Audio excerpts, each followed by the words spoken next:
time is running out. For some, opportunity has come and gone. For others, the window remains open. After tonight, though, decisions have to be made. It's last chance time in the NFL. Tonight, the Tennessee Titans wrap up their first preseason under head coach Mike Vrabel against Kirk Cousins and Minnesota. It's the Titans and Vikings next.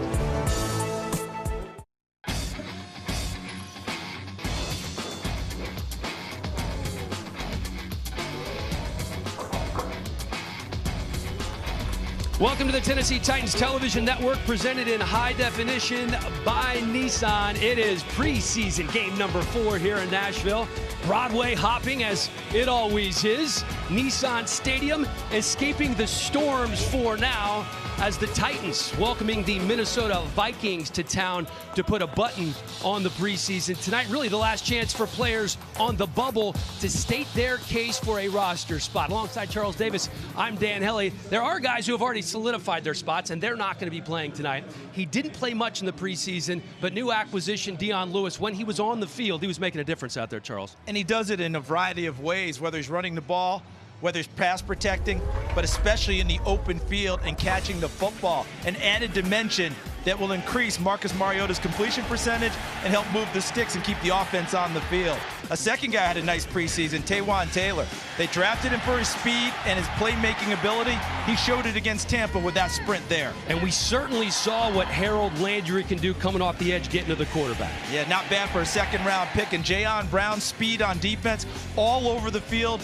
Had as good a preseason at linebacker as anyone in the NFL. So those are the standouts. How about a couple of guys who are fighting for roster spots? Anthony Firkser, the tight end out of Harvard, and linebacker Robert Spillane, a tryout camp, and he is on the verge of making this roster. And got cut from a tryout camp in Minnesota, gave him one play while he was there, but comes in on a tryout camp with Tennessee, leads the team in tackles in the preseason. He may force his way onto the team, especially when you add in special teams play. And the second guy, Anthony Firkser. Every team wants a tight end who can make plays downfield catching the football, and Anthony Firkser does exactly that. We saw it again in Pittsburgh. He may make them keep a fourth tight end, and it would be him.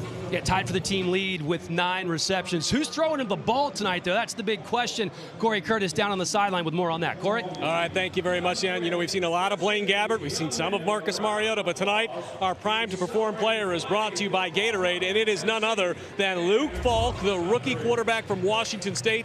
The Titans took him in the 6th round after he threw for over 14,000 yards for the Cougars. So the guy was prolific, but tonight is really this kid's big chance. He's going to get a chance to play this game from start to finish. Mike Vrabel wants to see him operate an NFL offense, get under center, get the team out of the huddle, and really run things, because this is a huge night for Luke Falk. It's his chance to shine and prove he's a guy the Titans can groom for either the 53-man roster or even the practice squad. All right, Corey, thank you very much. The Bubble guys fighting for roster spots. Going to be a busy next 48 hours for that man, John Robinson. Kickoff coming up.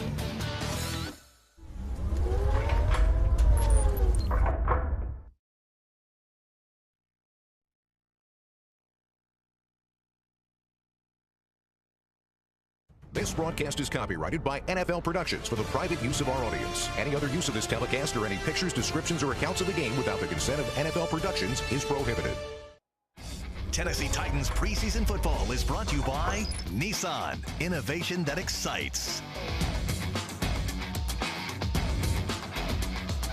Welcome back to Nissan Stadium. The Tennessee Highway Safety Office presents tonight's kickoff forecast. Cloudy on one side of the stadium.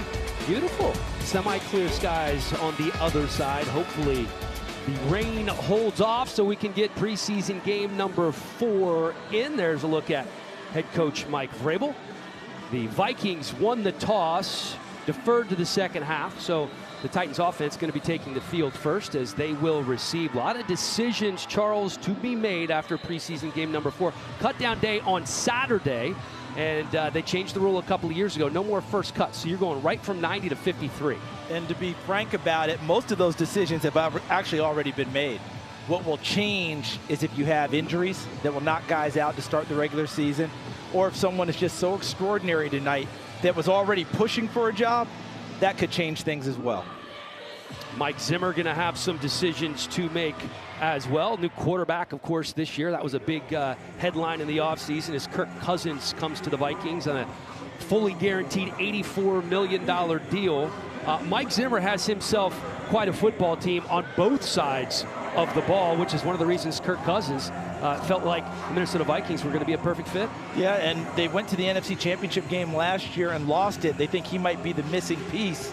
And what's interesting is, as we look here, and it looks like Darius Jennings back deep for the Tennessee Titans to take the kick. The Vikings also made a change at kicker. Kaimi Fairbairn was their kicker last year, did a nice job.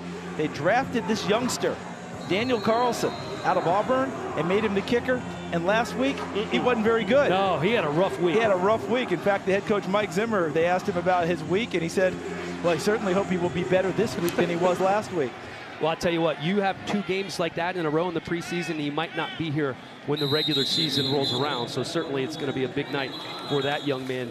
Daniel Carlson missed 2 field goals and botched a couple of kickoffs as well. So the fair catch has been called for, and we're not going to see either one of the first 2 quarterbacks on the roster. No Marcus Mariota, no Blaine Gabbert. This is going to be the Luke Falk show from start to finish. They want to see him execute, have a clean, crisp game, just from getting out of the huddle. Yeah, and they also want to see him maneuver the football team and throw the ball. Where he's had his trouble in the preseason, anything that's deep, all right, anything beyond intermediate throws, they want to see if he can make a few of those tonight. How about right out of the gates?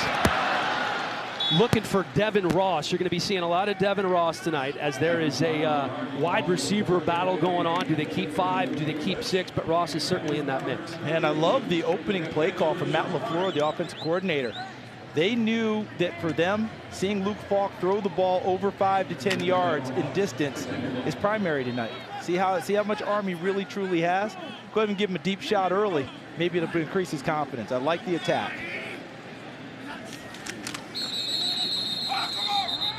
We got some flags flying, and you mentioned Matt LaFleur. Noticed that he is actually up here. Number 66, offense, 5-yard penalty, still second down.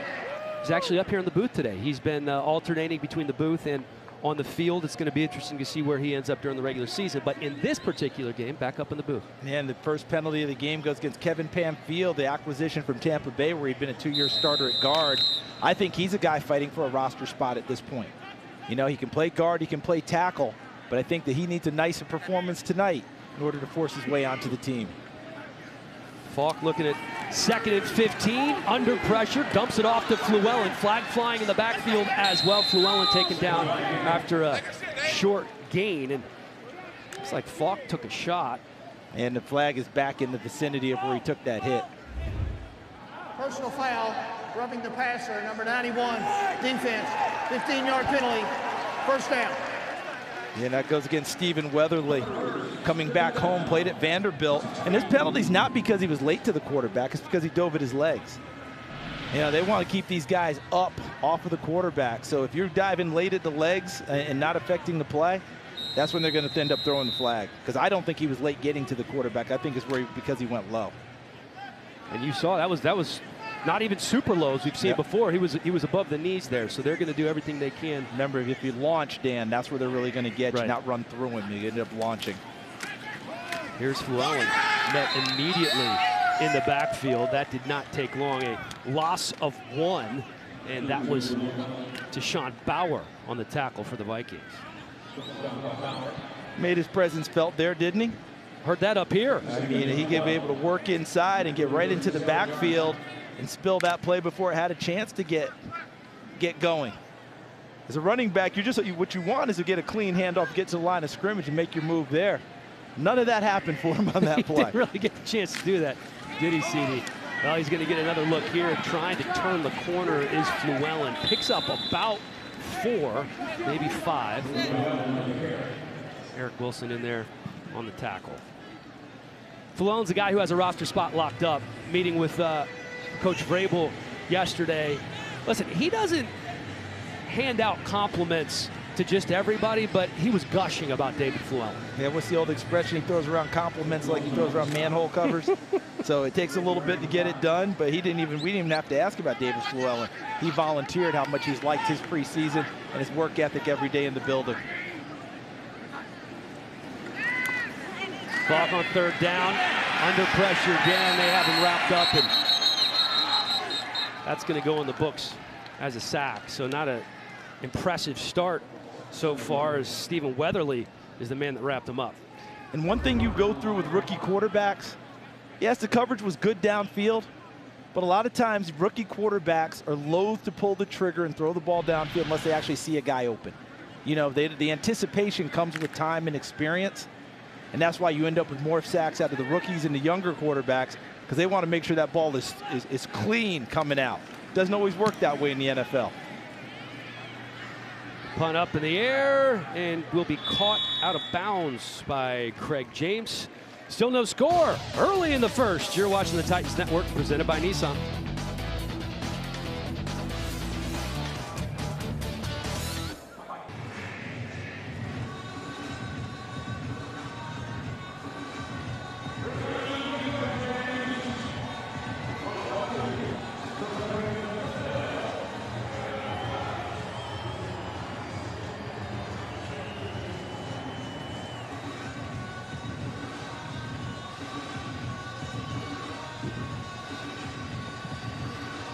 Welcome back to Nissan Stadium after a beautiful 50-yard punt.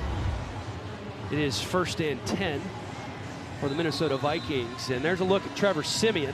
He's the backup quarterback, backing up Kirk Cousins, of course. He has had an up and down preseason, to say the least, Charles. And this is a surprise to me that he's even on the field right now, but it's due entirely to what you referenced, Dan. He did not play well in their last preseason game. And I got the word from the Vikings that head coach Mike Zimmer, none too pleased with that performance, said, I want to see him play to start this ball game, because normally you don't even play your backup in this one. You know, he's truly the #2 guy here behind Kirk Cousins. But in this game, he's got to play and show that he's going to play a little bit better than he did last time out. Mike Boone, the rookie running back out of Cincinnati, gets the first carry of the game for the Vikings. There's 30-plus players for the Titans who will not be playing in this game. So you're going to be hearing some names on defense that maybe you haven't heard a lot of in previous preseason games. But remember, great defensive play there, right there. Kenneth Durden, a young man fighting for a roster spot that they're extremely high on with that pass breakup. Well, add that to his highlight reel, because Kenneth Durden has played very well during this preseason. To the right side of your screen, Siemian comes from left to right, and right over the top against Jake Wieneke, a rookie out of South Dakota State. Durden undercutting the route, doesn't interfere with Wieneke, and helps knock the ball away. He's playing very well out on the corner. Siemian on 3rd and 5, low snap, bobbles the ball for a minute, gets chased out of the pocket, and it looks like that ball was bobbled out of bounds, so they're saying no catch. Good eagle eyes there from you, partner, because it was bobbled going out of bounds, trying to hit Brandon Zylstra, a rookie out of Concordia Moorhead, who's been playing in Canada. And he's had a bad hamstring most of camp, got about 11 plays in their last preseason game. He'll get some full-time work this evening, and they've been very high on what he's done in camp prior to his injury. Chased out of bounds by Stephen Terrell. And we're going to get a look at Cameron Batson on the punt return here. He has been on return units throughout the preseason. He's in a pretty heated battle in the wide receiving core, trying to make this football team as well. And we're going to have a flag on the field. We'll find out what the penalty is here with about 11:31 to go here in the first quarter. One of the things they've liked about Batson is he hasn't shown much fear in catching the football and getting upfield. One cut and he goes, and they like seeing that out of their return guy. Not a lot of dancing and going backwards. That's how you win a spot in the football team. Cam Batson in a fight with a bunch of guys, really. When you look at Darius Jennings and Devin Ross, and you could throw Deontay Burnett in there maybe there are two fouls on the return team. Holding number 32, that penalty's declined. During the kick, holding number 44, that penalty will be accepted. 10 yards, first down. 32, Jason Thompson. Josh Caraway also called for the penalty as well. You're watching the Titans Network, presented by Nissan.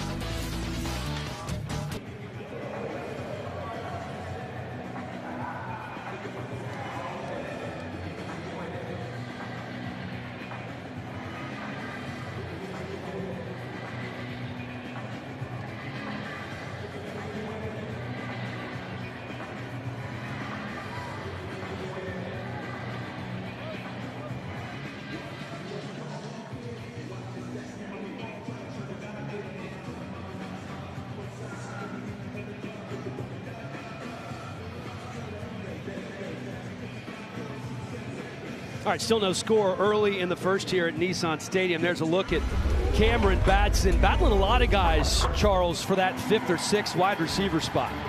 Darius Jennings, touchdown against Green Bay in the opener. Cameron Batson, you just mentioned him. Not only is he catching the ball, but also returning it. Devin Ross is a guy that caught their eye early, and they got him out here in the preseason trying to make some plays. Look at Blaine Gabbert showing some movement skills. What a great job by Deontay Burnett, who really came on in fall camp.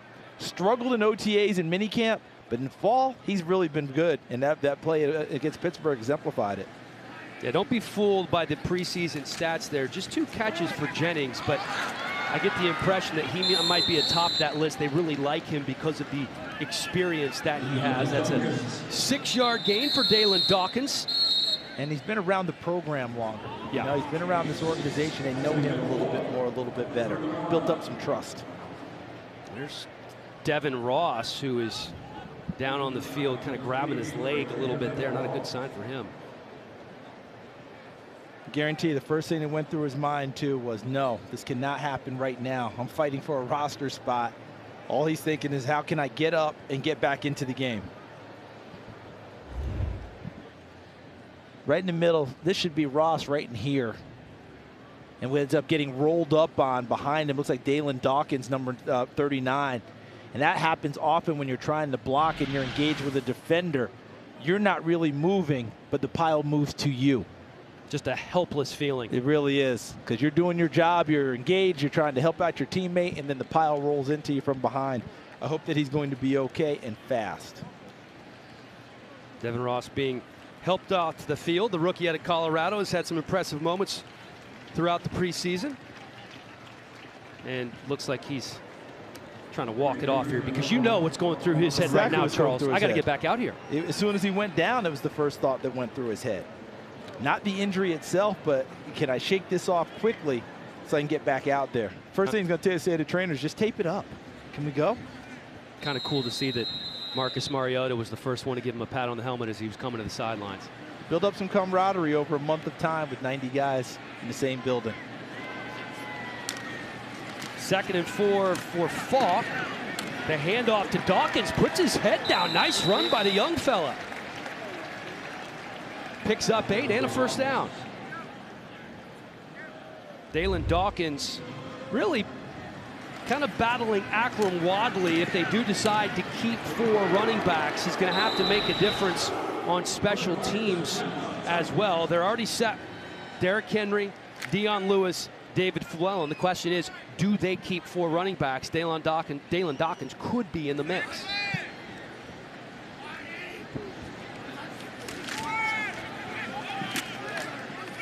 Giving him another chance here as he's stacked up after a gain of 1. Dan, I get the sense that in a game like this, obviously everybody battling for roster spots, but if you're an offensive lineman and you're trying to make this team right now, I don't think there's any better way to impress that guy right there, Mike Vrabel, than in run blocking. Because I think he's been disappointed in what he's seen so far in the preseason. They haven't run the ball as effectively as he's wanted to.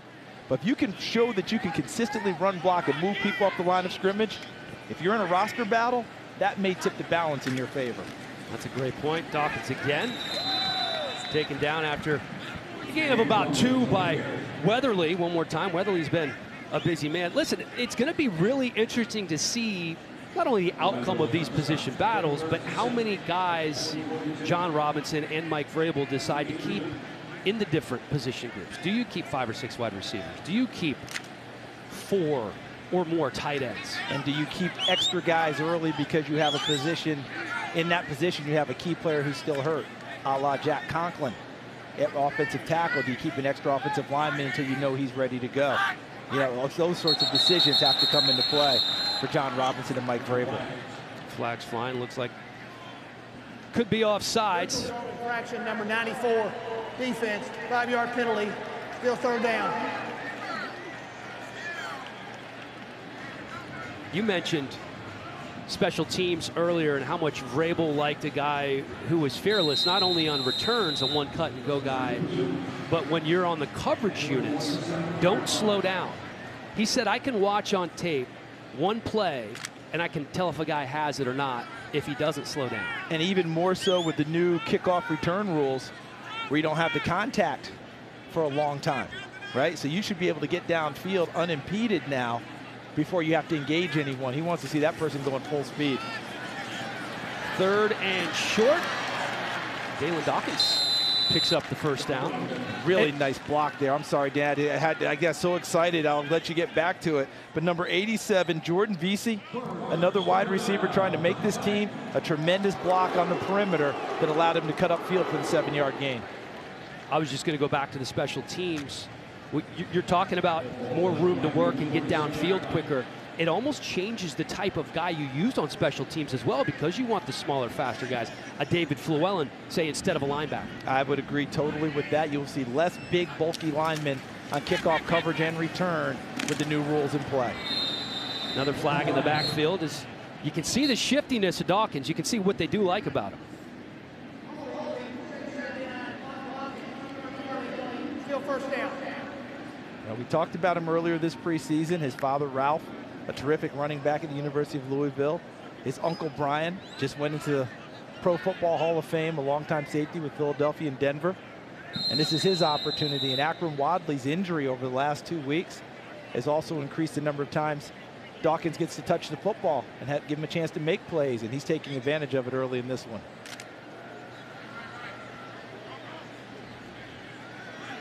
1,399 yards and 8 touchdowns as a senior at Colorado State. You mentioned his father, Ralph. That pass is complete outside to Cameron Batson. Ralph also had a cup of coffee with the Saints in the NFL. Corey Curtis down on the sideline. What do you have, my man? Well, we've got an injury report on Devin Ross. He's got an ankle and is questionable to return. Also wanted to talk about the offensive coordinator, Matt LaFleur. He's been up and down all preseason. He is back up in the press box tonight. So quarterbacks coach Pat O'Hara is on the sideline. And if we got time later, I have got a bomb to drop on you guys about Pat O'Hara. You know something, when you tease it like that, I don't know that we're going to want to wait. So let's get this play in. And there's a nice completion there. Deontay Burnett. Okay, Corey. All right, Corey, since you're going to go all gap band on us here, drop the bomb on us. You know, quarterbacks coaches are supposed to birth NFL quarterbacks. Pat O'Hara birthed a great one in Steamin' Willie Beeman. I don't know if you know this. He was Tyler Cherubini, the backup quarterback to Cap Rooney in Any Given Sunday, and his injury got Jamie Foxx on the field. Yeah, he certainly did, and it didn't take long either. What did he last, 1-2 plays before he went down? Yeah, so it was one. He went ahead and made the cameo and got out and got the check. Yeah, Jamie Foxx had to put the chips down and get in the game. Anthony Ferkser hauling it in. Corey, we'll leave it with this, and we'll get totally back to the game. And the person who was supposed to play that role initially was P. Diddy. Oh, my gosh. But then they saw him throw. Couldn't do it. And they said, we can't do that. And they went to Jamie Foxx. Now, O'Hara was also in The Waterboy. Yeah, you know, he did a lot of that, organizing those movie things and getting players during that time when he was in Orlando. Very, very good. Pretty good bomb right there. Quarterback. How about Corey dropping it on us? Corey's bringing the knowledge like he always does. Move. How about Dalen Dawkins? Another first down for the young running back, taken down by Jerron Kearse. That's another big gain of 12 for Dawkins. And give Dawkins a lot of credit. You always credit your blockers, but watch the move he makes in the backfield. Little cut there, and then runs through an attempted tackle. See, there's an opportunity for a player to put him on the ground, and Holton Hill, the rookie out of Texas for Minnesota, and he makes him miss and gains the 12 yards. Impressive run by Dawkins. We are officially in the Pinnacle scoring zone. You can sign up for Titans Banking, get exclusive access to Titans benefits at titansbanking.com. We're getting a heavy dose of Dawkins. He may have lost one there as he was taken down by Curse. That was the 10th play of the drive, Charles. And guys, I just noticed something. After that run, they were talking about, Akram Wadley started to run on the field and sub him out. And they called him back to the sideline. I think a lot of times you don't want to change the rhythm of a runner in the middle of a series. And they just want to see they want to see if Dalen Dawkins can finish this one off. 2nd and 9. Dawkins again.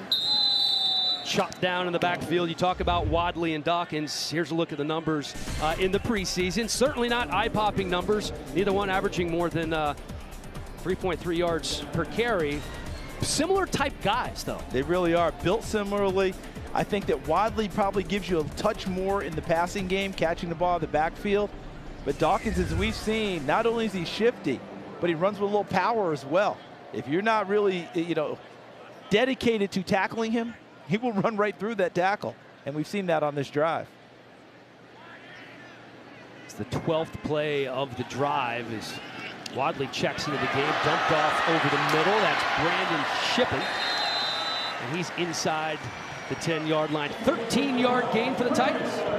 And a nice drive they're putting together. This is exactly what they wanted to see. As Corey Curtis told us at the top of our game, the coaching staff want to see Luke Falk execute in every aspect in being a quarterback and running the team. Get him in out of the huddle, get him to the line of scrimmage, get him into the proper play, getting the ball to the right receiver, having the running game moving the ball. And so far, it's working well on this drive.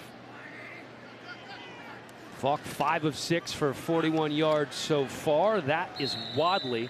Not a whole lot going there. Picked up about 2. So Corey, earlier you mentioned about Luke Falk and what he's had to do. What have you seen so far from him? Well, I think he's settled into things. You can't blame the young man if he was a little nervous when this thing got started and it took that deep shot right off the bat. But that was a nice steady throw, low over the middle where you want it, where you can really protect your receiver. I think this is a great opportunity now to give him a shot in the end zone and see if he can put a cap on this drive. Here's Falk, pitches it out. Head down one more time. That was Dawkins. He's run out of bounds almost immediately by Eric Wilson. That was great pursuit by Wilson, wasn't it? He was step for step. Watch Wilson to the left of your screen, number 50 in white. No one gets to him at all, so he's just going to step right through the trash there. And it really wasn't much trash. He just stepped right into the open spot and finished off the play. 3rd down now for the Titans.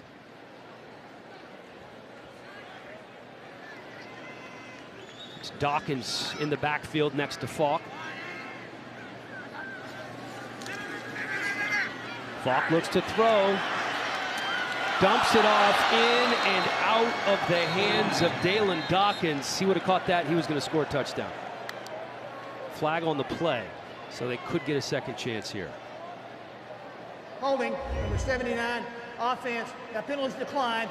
4th down. Look at what Falk did in the pocket, though. I thought he did that really well. Back in the pocket, looks through his progressions, climbs the pocket, keeps the play alive as he extends it, and puts the ball right on Dalen Dawkins, number 39. Everything about that play was what you want from your quarterback, Luke Falk. Unfortunately, Dalen Dawkins couldn't finish it off, and they got the holding call in addition. They're going to bring Suckup out for a 24-yard field goal attempt.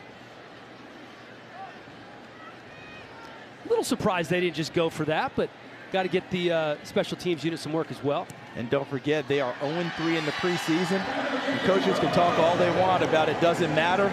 They don't mind getting a win as well. Riding that momentum any way you can get it. In the first quarter here tonight at Nissan Stadium. Time for you at home to join the show. It's time for tonight's Twitter poll. It's fast, it's easy. Go to Twitter. My Twitter handle is @CoreyCurtis2. And the question tonight is simple. Who wins the AFC South in 2018? I didn't pick an order. We just went alphabetical. And that, of course, is Houston, Indianapolis, Jacksonville, and your Tennessee Titans. I am launching it right now. So @CoreyCurtis2. We want your votes, and we'll tally it up at the end of the night.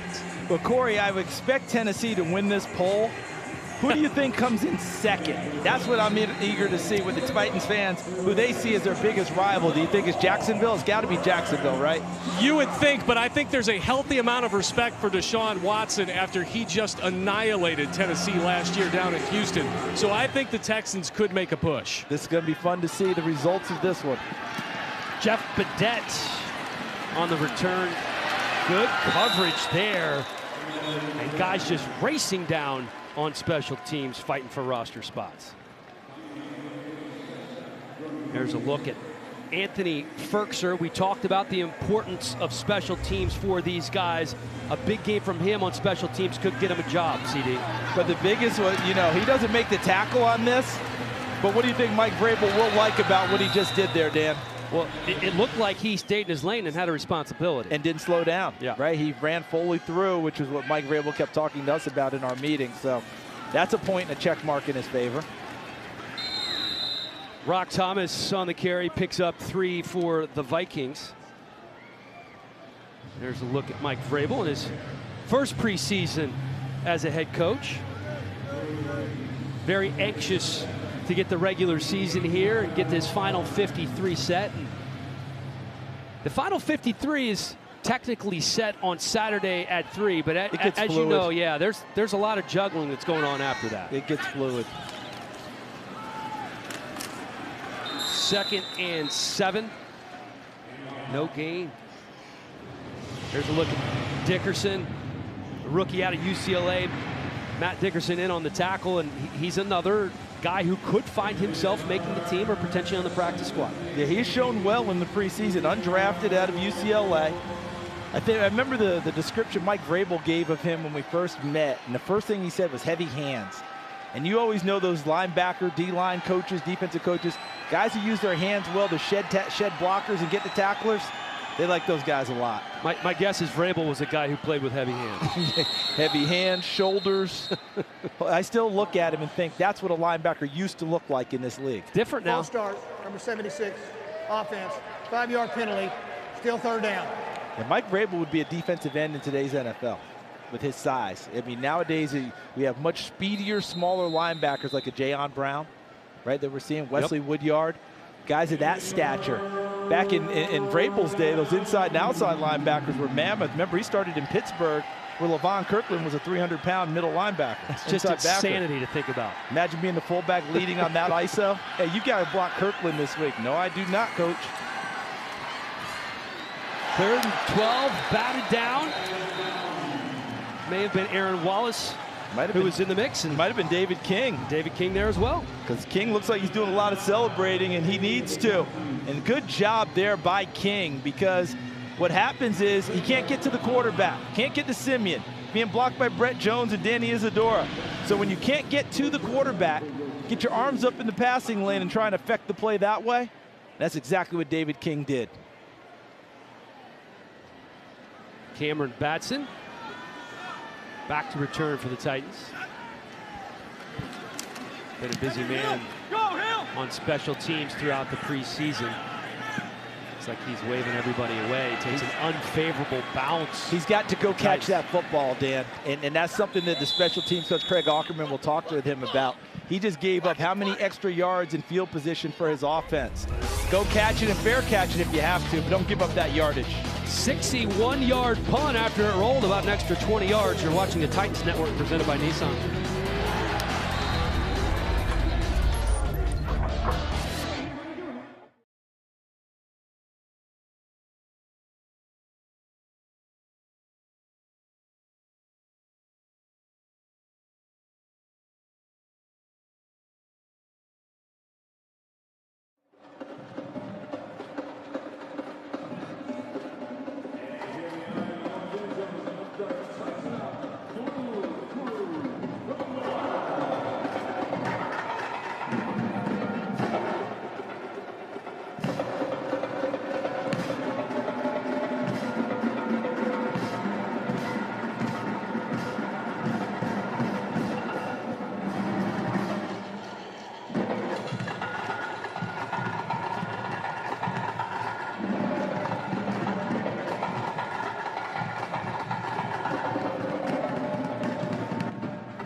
Welcome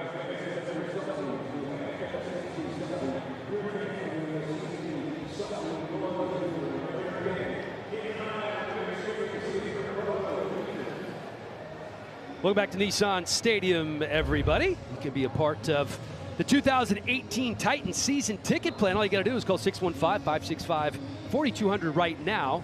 Ticket representatives are standing by. Or you can go to TitansOnline.com. Ignite the fire, Charles, to get your season tickets. Now, the fourth and final preseason game is underway as we are in the first quarter here. Luke Falk getting the start at quarterback and will play the entire game for the Titans.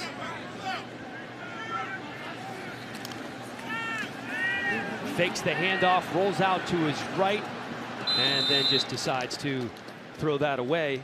And this is a big game for Luke Falk. They're set on their two quarterbacks. So the reality is Luke Falk not likely to be on the active roster, could be on the practice squad, could be on somebody else's practice squad, and that's the situation for a lot of guys on the field tonight, not just playing for their own team, but playing for all 31 other teams in the NFL. Yeah, you described it perfectly, because all the personnel departments have spent the entire preseason scouring the game tapes and watching how guys have played. And many of them liked certain guys that they didn't either draft or get to sign. And they always said, if we get a second shot at them later, let's take it. And that may be the case here. And I think part of what we're going to see, and you mentioned earlier, the roster is fluid even when we get to 53. How many guys are out there that the Titans like on other rosters that may be available that they may want to bring in after the cuts are done? We're getting a good look at Akram Wadley and Dalen Dawkins tonight. It's also possible they decide they need a veteran in that running back room. It's somebody who's a little bit bigger and more powerful to play special teams. So once the final cuts are made, you could see several new Titans. There's the fluidity, to your point, is going to be ongoing. I always feel for those guys that are told that they make the team. You know, that's got to be the greatest feeling in the world. But they may very well still be in play and not know it.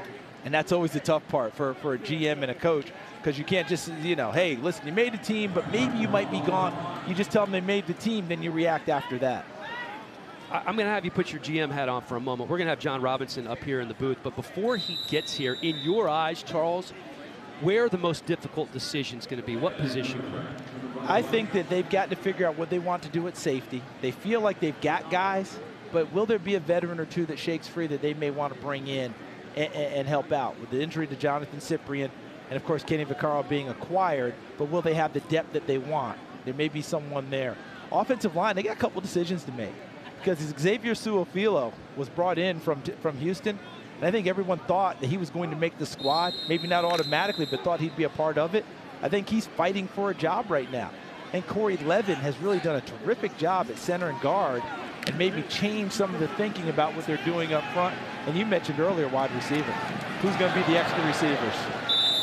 Yeah, I love the wide receiver battle. The offensive line is one I want to dig into a little bit when we come back here in just a couple of minutes. You're watching the Titans Network, presented by Nissan.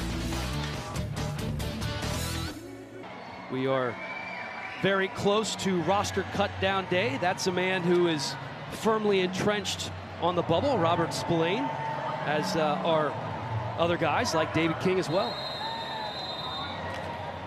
The defensive line battle is one that's certainly going to go down to the wire. David King's going to be in the mix for that last spot, along with a guy like Julius Wormsley or a Matt Dickerson that we just named.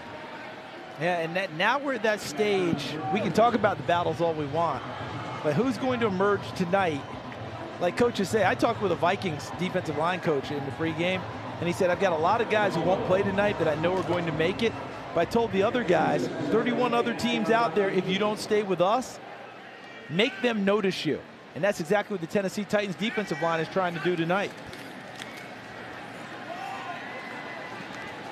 Wide open is Rock Thomas, rookie out of Jacksonville State, fighting for that third running back spot there behind Latavius Murray and Dalvin Cook. A couple of rookies with a shot. Mike Boone, Rock Thomas, both have been very impressive for the Vikings in the preseason. That was a gain of 12. Yeah, Rock Thomas had bounced back from Auburn to Jacksonville State. I think going into camp, many saw him as a front runner, but Mike Boone has announced his presence with authority, hasn't he? They love that. An absolute stud. Rookie out of Cincinnati. Literally every time he's touched the ball, he's done something for him. So right now, if you're the defensive front of the Tennessee Titans, Mike Vrabel always talks about being able to stay square to the line of scrimmage and not get turned in the running game to create creases and holes for runners to run through. Can they get square right now and start to shut down this Vikings moving the ball inside against them? 2nd and 5 for Minnesota.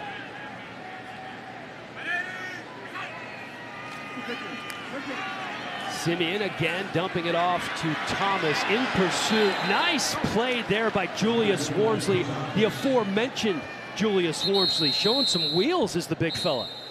And that's what you're looking for, the hustle plays as well. A lot of times when you rush the quarterback, they think their job is done. Wormsley, 72, rushes the quarterback on the screen and then comes back from the pass rush to get involved with Rock Thomas. And if he doesn't make that play with Thomas cutting back across field, I think it goes for a pretty decent distance.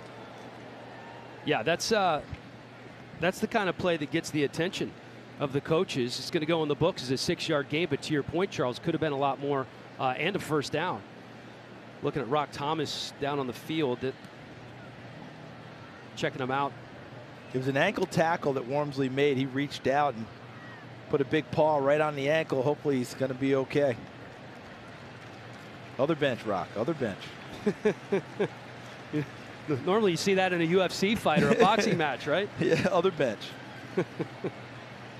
They're looking for their corner. Where am I going? What am I doing? Still basic, right? Julius Wormsley is a great story. You know, he was with Vrabel in Houston in 2014 and had a cup of coffee in Seattle and Miami. Spent some time on Tennessee's practice squad last year. This guy is 28 years old and still looking to find a permanent home in the NFL, Charles. And Mike Vrabel has said he's doing everything possible to try and make this football team. Doing all the things you're looking for. He's definitely in the mix to be on the 53. Nice play. Broken up. Demontre Hurst, 4th-year safety out of Oklahoma.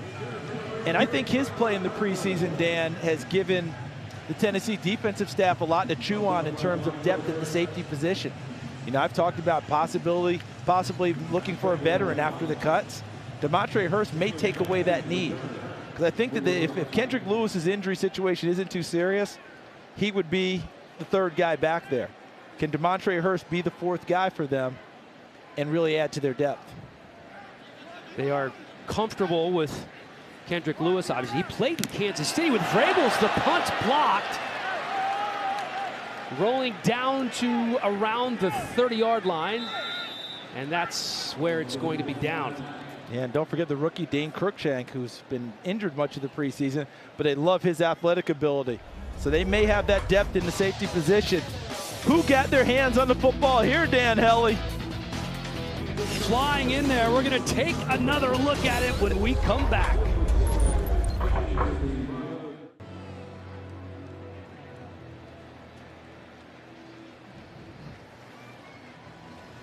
Welcome back to Nissan Stadium. 3-0 Titans on top of the Vikings. Let's take a look at that blocked punt.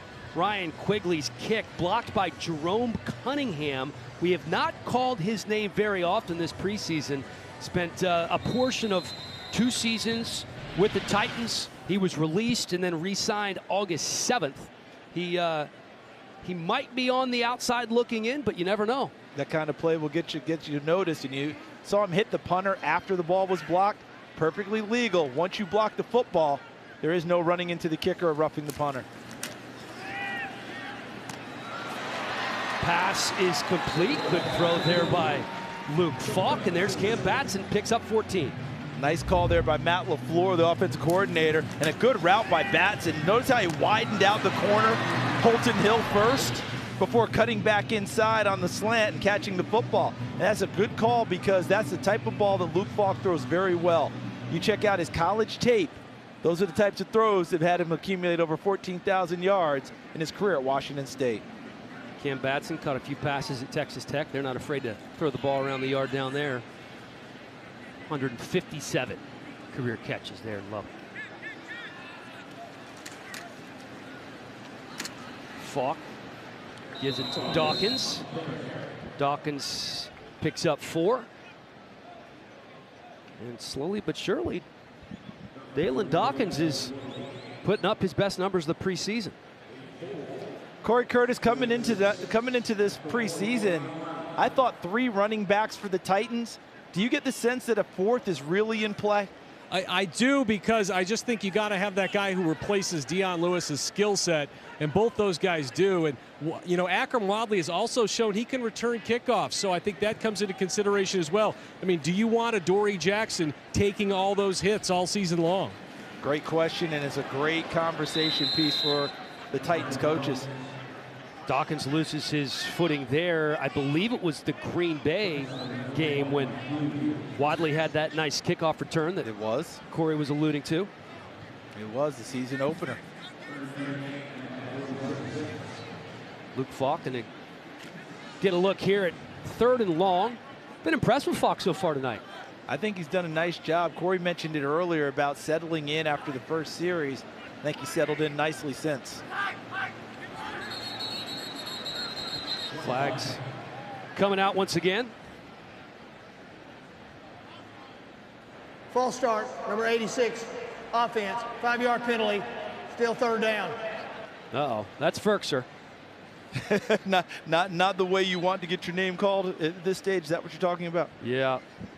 And now that look tells you, doesn't it? You do not want that look staring back at you in the meeting room.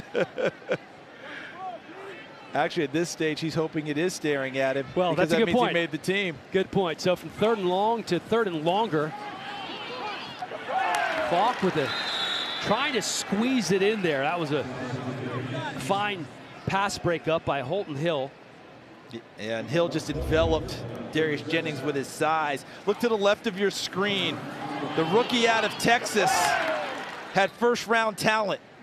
And if he didn't have some situations off the field at Texas with some other moves, I think he would have been a 1st-round corner in last year's draft. I think the Vikings are extremely happy to have him and feel like they might end up with a steal. Kearns punt. Let go by Jeff Bidette, rolls into the end zone. That's almost not fair. If they can add another corner with 1st-round talent with the guys they already have on the back end of that defense. Yes. My goodness. And don't forget, Terrence Newman is still around at 40 years old, playing corner. I appreciate longevity, Charles, as I get older, perhaps more than anything else. During the kick, holding, number 37, return team, 10-yard penalty, 1st down. All right, so the penalty on the aforementioned Holton Hill. You're watching the Titans Network, presented by Nissan.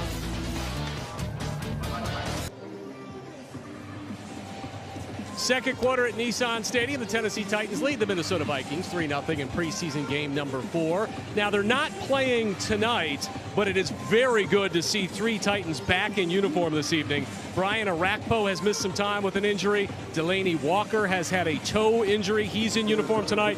And then Rashard Matthews, who's been out all summer, just activated from the PUP list on Sunday, in uniform tonight. He hopes to be ready for the Miami Dolphins Week 1. It's interesting, Corey. There's been a lot of freaking out, for lack of a better term, about the Titans offense. Is that a technical term? It's as technical as you want it to be. And there's an interesting statistic, because they've only been averaging about 12 points per game this year in the preseason, which is low. There's 2 teams that are averaging fewer, the Falcons and the Eagles. And they haven't had Delaney Walker, and they haven't had Rashard Matthews, the 2 biggest security blankets for Marcus Mariota. So no need to freak out. I think everything's going to be okay. Yeah, you get those guys back on the field, automatically your chances improve. Yeah, there's always concern. You always want to do things better. But let's get to the regular season. You know, we could go chapter and verse on teams that went 4-0 in the preseason, didn't make the playoffs. In fact, 2 4-0 teams in recent vintage the Detroit Lions and the Cleveland Browns went 4-0 in respective preseasons and finished 0-16. When do you want your wins? You are absolutely correct, as Mark Thomas met in the backfield. And that's how you make your presence felt. It's a really nice play. Deontay Skinner, number 46.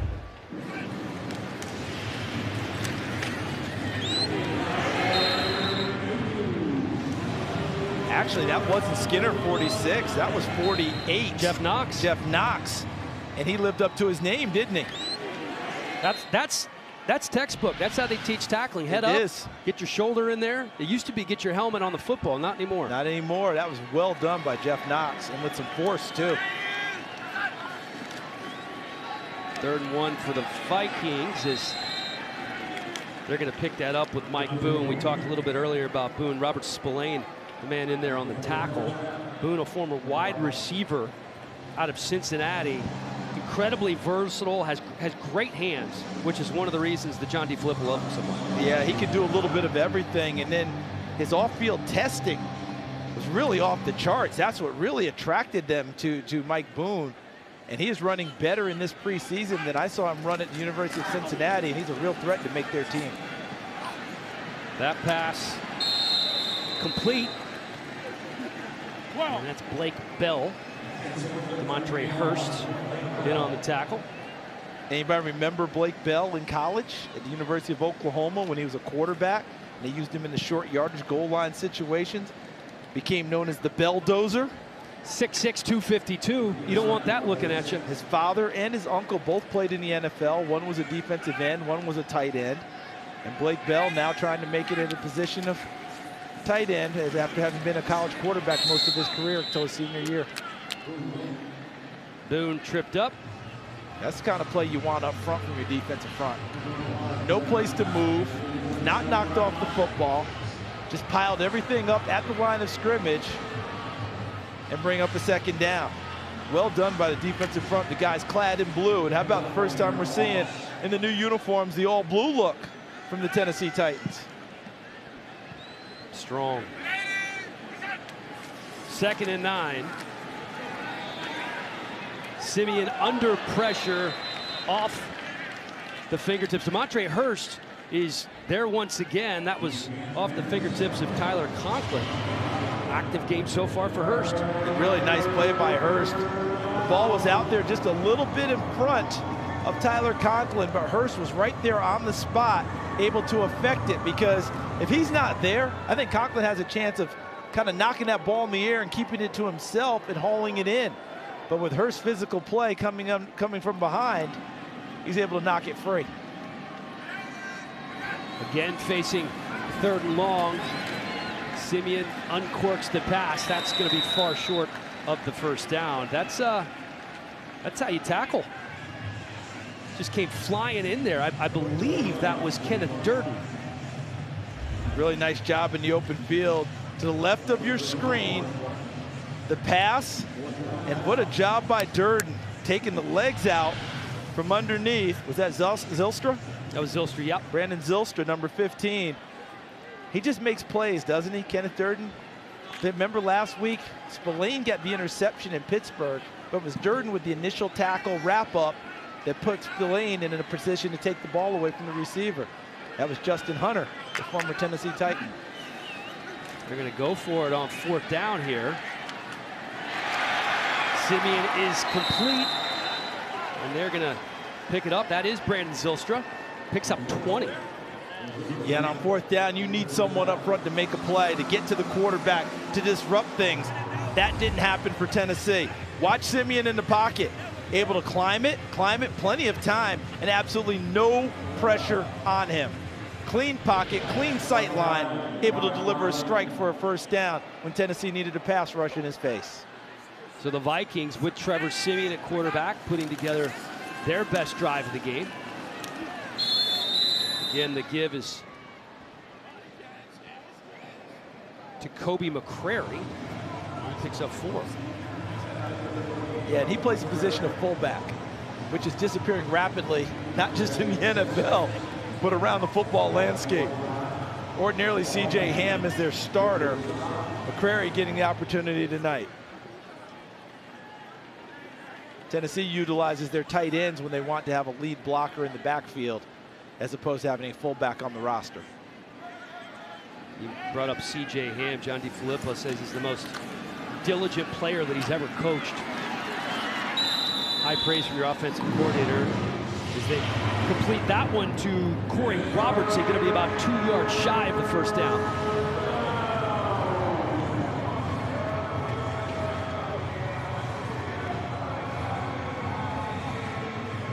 Trying to figure out the wide receiver situation or the Minnesota Vikings. They obviously have two pretty good ones in Adam Thielen and Stephon Diggs, but it's kind of wide open behind them. Trying to figure that part out. Tennessee trying to figure out a way to stop them here on 3rd and 1. There's a great play. Boone again. Fantastic tackle, getting into the backfield almost immediately. That was Rico Gafford.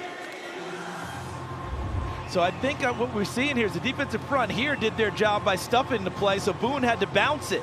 And when he bounced it outside, Rico Gafford used that 4.32 speed that he brought from Wyoming to make a nice play in the open field with a good tackle and got some help from Tony Washington Jr. over the top. You're watching the Titans Network, presented by Nissan. Regular season begins in just days. There's still time to get your 2018 season tickets. Call during the game, 615-565-4200. You can order your Titans season tickets and see the Titans take on the Pats, the Eagles, and the Jags. Again, ticket reps standing by right now at 615-565-4200. Got a Jarrell Casey fan in the house. Here's the rookie kicker for the Vikings, Daniel Carlson, who had a very rough game last week. Missed 2 kicks, a couple of bad kickoffs. Couldn't have gone any worse. You think it'd be in his best interest to drill this one? Probably needs to, and the rain just started up here a few minutes ago. This is from 35 yards out for the rookie from Auburn.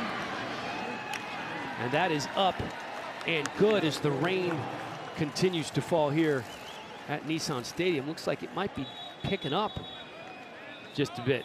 Corey, you getting wet down there? Well, you know, I'm no stranger to hair product, Dan. So I'm hanging in there. Join the club, buddy.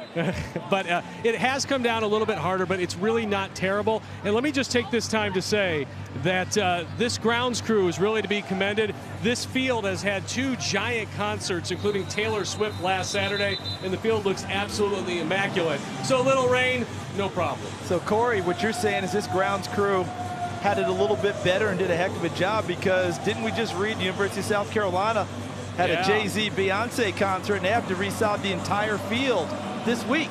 I don't know what I don't know what they're doing at that concert, but obviously it was a lot more destructive than the Taylor Swift crowd, because right now, if you look at it, there's not a divot on the field. There's more divots in my head. They must be using a better cover here or something, because they said they had to cover the entire field, which I'm sure they did for the Taylor Swift concert to set up the stage, but it worked out better here, obviously. So tip of our cap to the grounds crew, excellent job. They've got a lot more experience here, probably holding big events as well. Yeah, that's a good point. You usually don't run through Bryce Williams Stadium there very often, or Williams-Brice. The field holding up well, as is Corey's hair. The sculpting paste certainly doing its job, Corey. Thanks, man. You are to be commended, my friend. I knew there was a chance of rain, so I went with 1 extra coat before the game. I'd like to get in on this, but I have no hair, so we'll move on. Trying to hold on to what I have, Charles. I got to keep my job somehow, guys. There you go. Hey, this is a good opportunity here, guys, for Luke Falk at a 2-minute drill. You know, see how they move the ball downfield, see how he handles things. You know, have to move on the fly a little bit more. Let's see what happens in this drive. Dumps it off to Akram Wadley, who had to give it all he had just to make the catch. Not a great throw by Falk there, but we have another penalty. Almost would have been better off not catching that one. You know, I mean, you end up losing yardage on the play. Just come back 2nd and 10, but they've got the penalty. Illegal use of hands to the face, number 95 defense. 5-yard penalty, automatic first down. How about that getting bailed out a little bit? Because that was, go ahead, Dan, you got this one. You want me to give you 95 on defense? Yes, I do. Ifadi? It's Ifadi Odenigbo. Very, very well done, sir. Out of Northwestern. You know, our viewers can't hear our producer, Craig Logan, in our ear, but he has jokes, and some of them are pretty good. That was actually a very good one. And unfortunately, it wasn't a joke there. Was that Wadley or was that Dalen Dawkins? I believe that was Wadley. Wadley ended up taking that hit from Rashard Clyett. Clyett from the University of South Florida, from USF. He read that play all the way and was right there and would not let Wadley get away when he got a firm grip on his jersey. Yeah, Wadley was not going anywhere. Whatever happened to the good old tearaway jerseys in college football? You remember that? Not anymore. Wadley would have loved to have had one there. They want him as tight as possible. So 2nd and 13. Wadley up the middle, picks up 6 yards. So a lot of extra whistles. We got a timeout. They're going to be looking at 3rd and about medium. 3-3 here in Nashville. You're watching the Titans Network, presented by Nissan.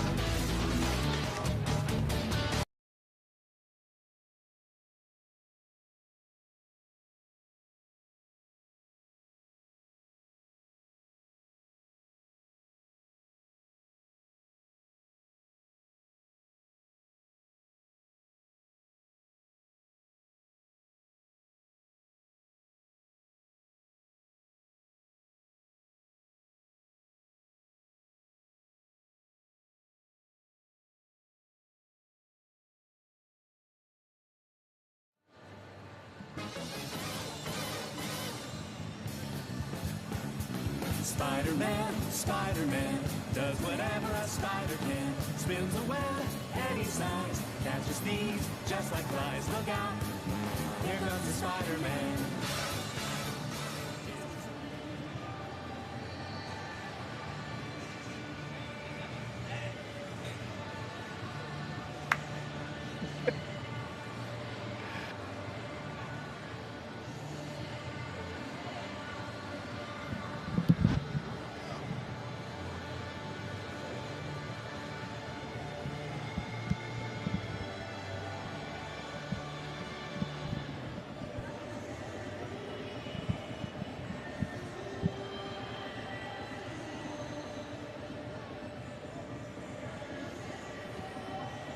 Welcome back to Nissan Stadium. Under a minute to go here in the first half. We are knotted at 3. Not exactly a barn burner here, but a defensive battle. Both defenses looking pretty good as we are watching guys battle for their careers here in the 4th preseason game. You're not being overly dramatic about it either. That's exactly right.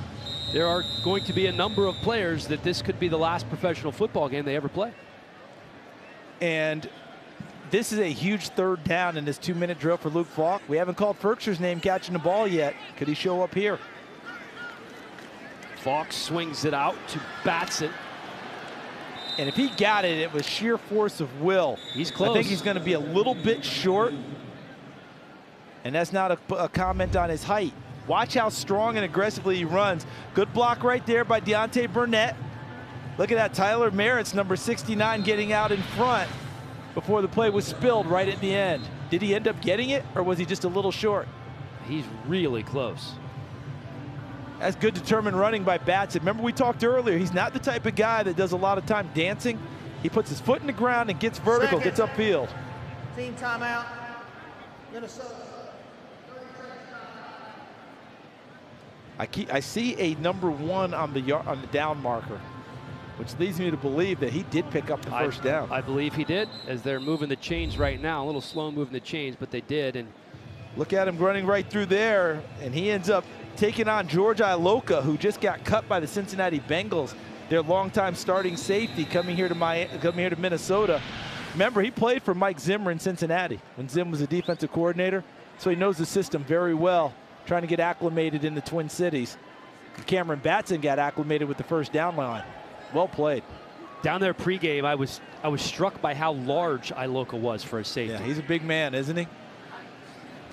6'4", about 220 pounds. That pass complete to Wadley as he's chased out of bounds. That'll stop the clock. Good presence there by Wadley as well. Catching the football, making a defender miss, getting what he could and getting out of bounds to preserve that clock. 42 seconds left in the half. Man, even if you could get a field goal out of this drive, That would be that'd be a successful 2-minute drive. That's a victory. And something good to go on Luke Falk's resume tape.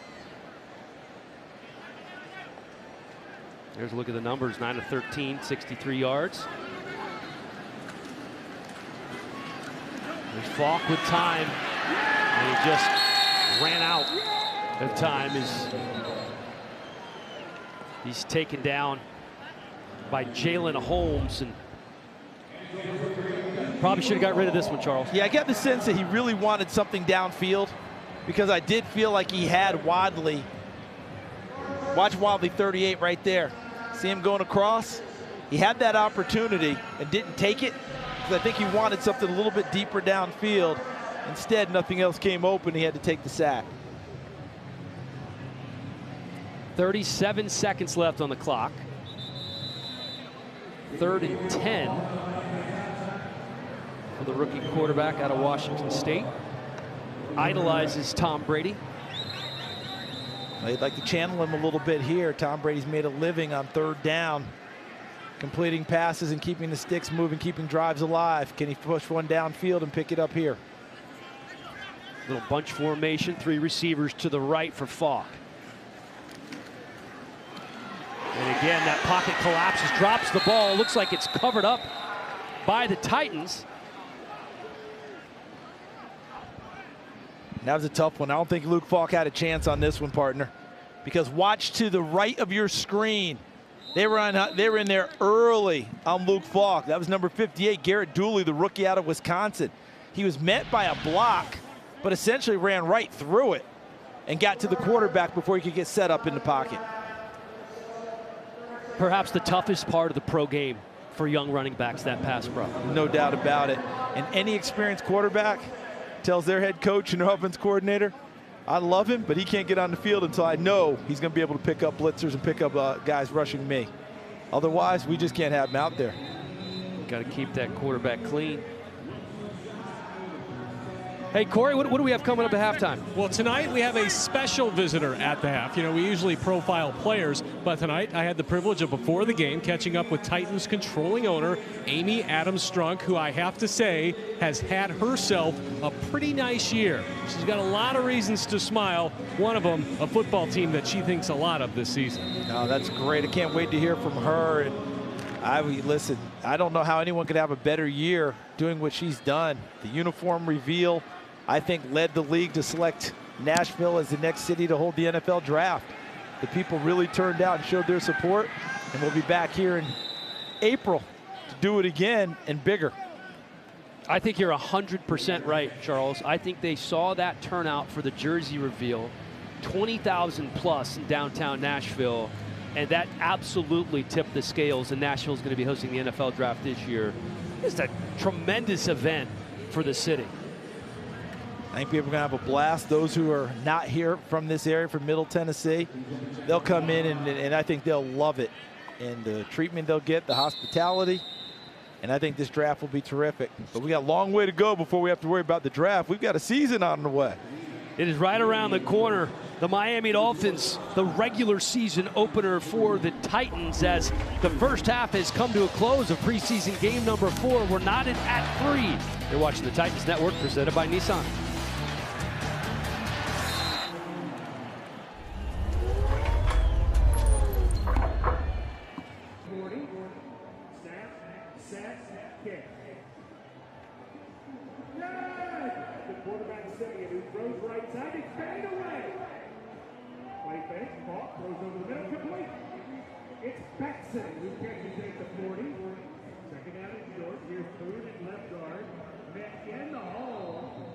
For gotcha.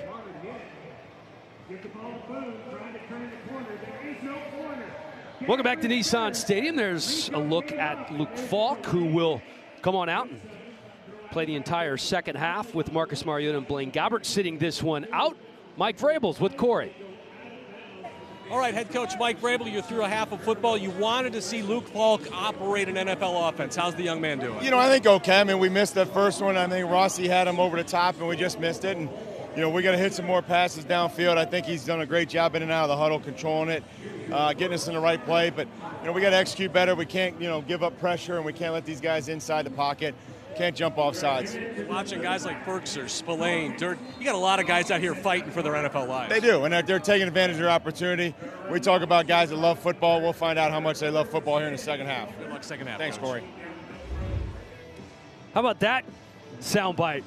Talk about guys who love football. We'll see in the second half. Here's a look at the first half numbers and take a peek. I don't know that numbers in a fourth preseason game for the first half of football team numbers mean a whole lot. It's really all about the individuals tonight trying to put some good tape and win themselves a job. We're actually going to be joined by the general manager of your Tennessee Titans, John Robinson, coming up here in just a few minutes. Ryan Suckup kicking off to start the second half. And that is fielded by Holton Hill, who finds a crease out past the 30, stays on his feet, and is finally taken down at about the 47-yard line. That was a very healthy return by Hill, who was finally taken down by Jeff Knox. And that's one of the things that people anticipated with the new kickoff rules. Now, that went out the window last week in Pittsburgh, didn't it? Because I thought both kickoff coverage units were exceptional. Outstanding. Tennessee and Pittsburgh. But people think there should be more space and more opportunities to make returns. Well, we just saw evidence of that right there. So it's 1st and 10 on the 48-yard line after that Hill kickoff return.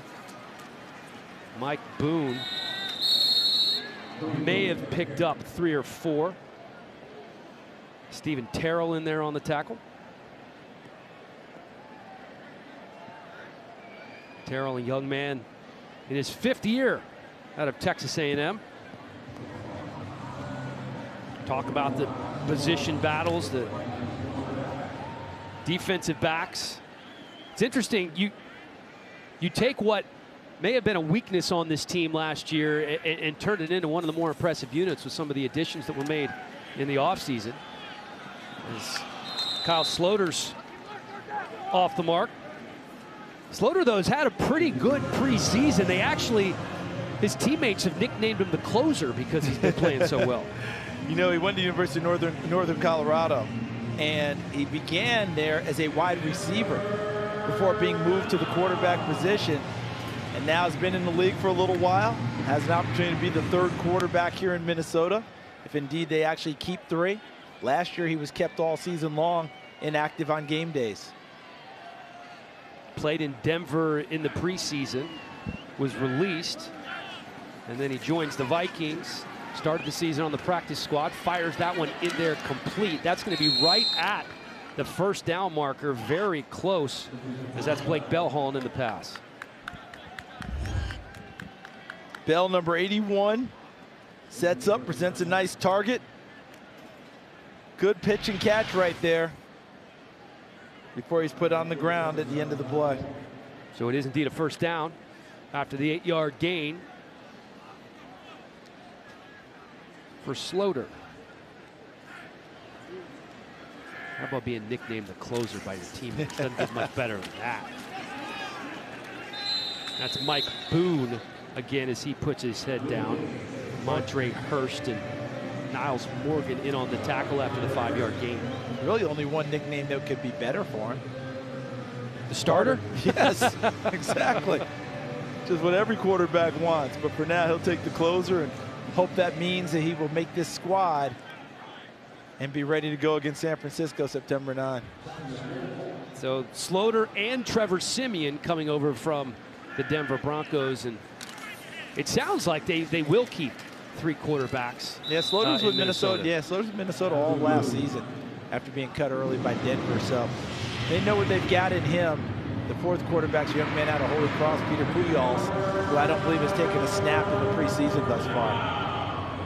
All right, I want to see someone from the Tennessee Titans do it again. Remember earlier in the game when they had 3rd and short? They stuffed the interior of the line of scrimmage. Rico Gafford made an excellent play on the corner. Can they do it again? David King just checked into the game, and I don't know if they... I don't think they were able to stop it there. I think Sloter's quarterback sneak got him a 1st down. I think you are correct, sir.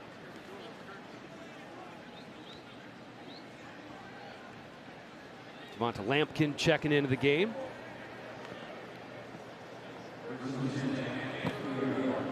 So many talented guys in the starting unit on this defensive line, but there are some interesting names that are battling for a roster spot here on the D-line. I think my favorite is Julius Wormsley. Yeah, just from the first game against Green Bay with his hustle plays, he's made himself stand out. I think he's continued that through the preseason, including one earlier in this game. Rushed the passer, came back on a screen pass, and knocked down, what was it, Rock Thomas? Yep. And made a play. So he's made plays in every game that he's participated and gotten himself on tape in a positive way.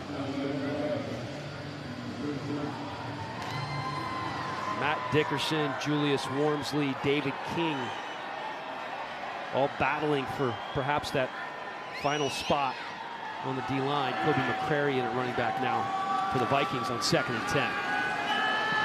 Slaughter decides to keep it and run, and you can see those ex-wide receiver wheels. I think he made a nice decision because he really wanted Blake Bell on the second level. That's what we call a triple sideline route. Running back short in the flat, tight end, intermediate, and a wide receiver deep. But the tight end was taken away from him, and he didn't feel like he needed to pitch it to the running back, that being that close to him. Hot-footed his way down to another first down. Yeah, 12-yard gain for Slaughter.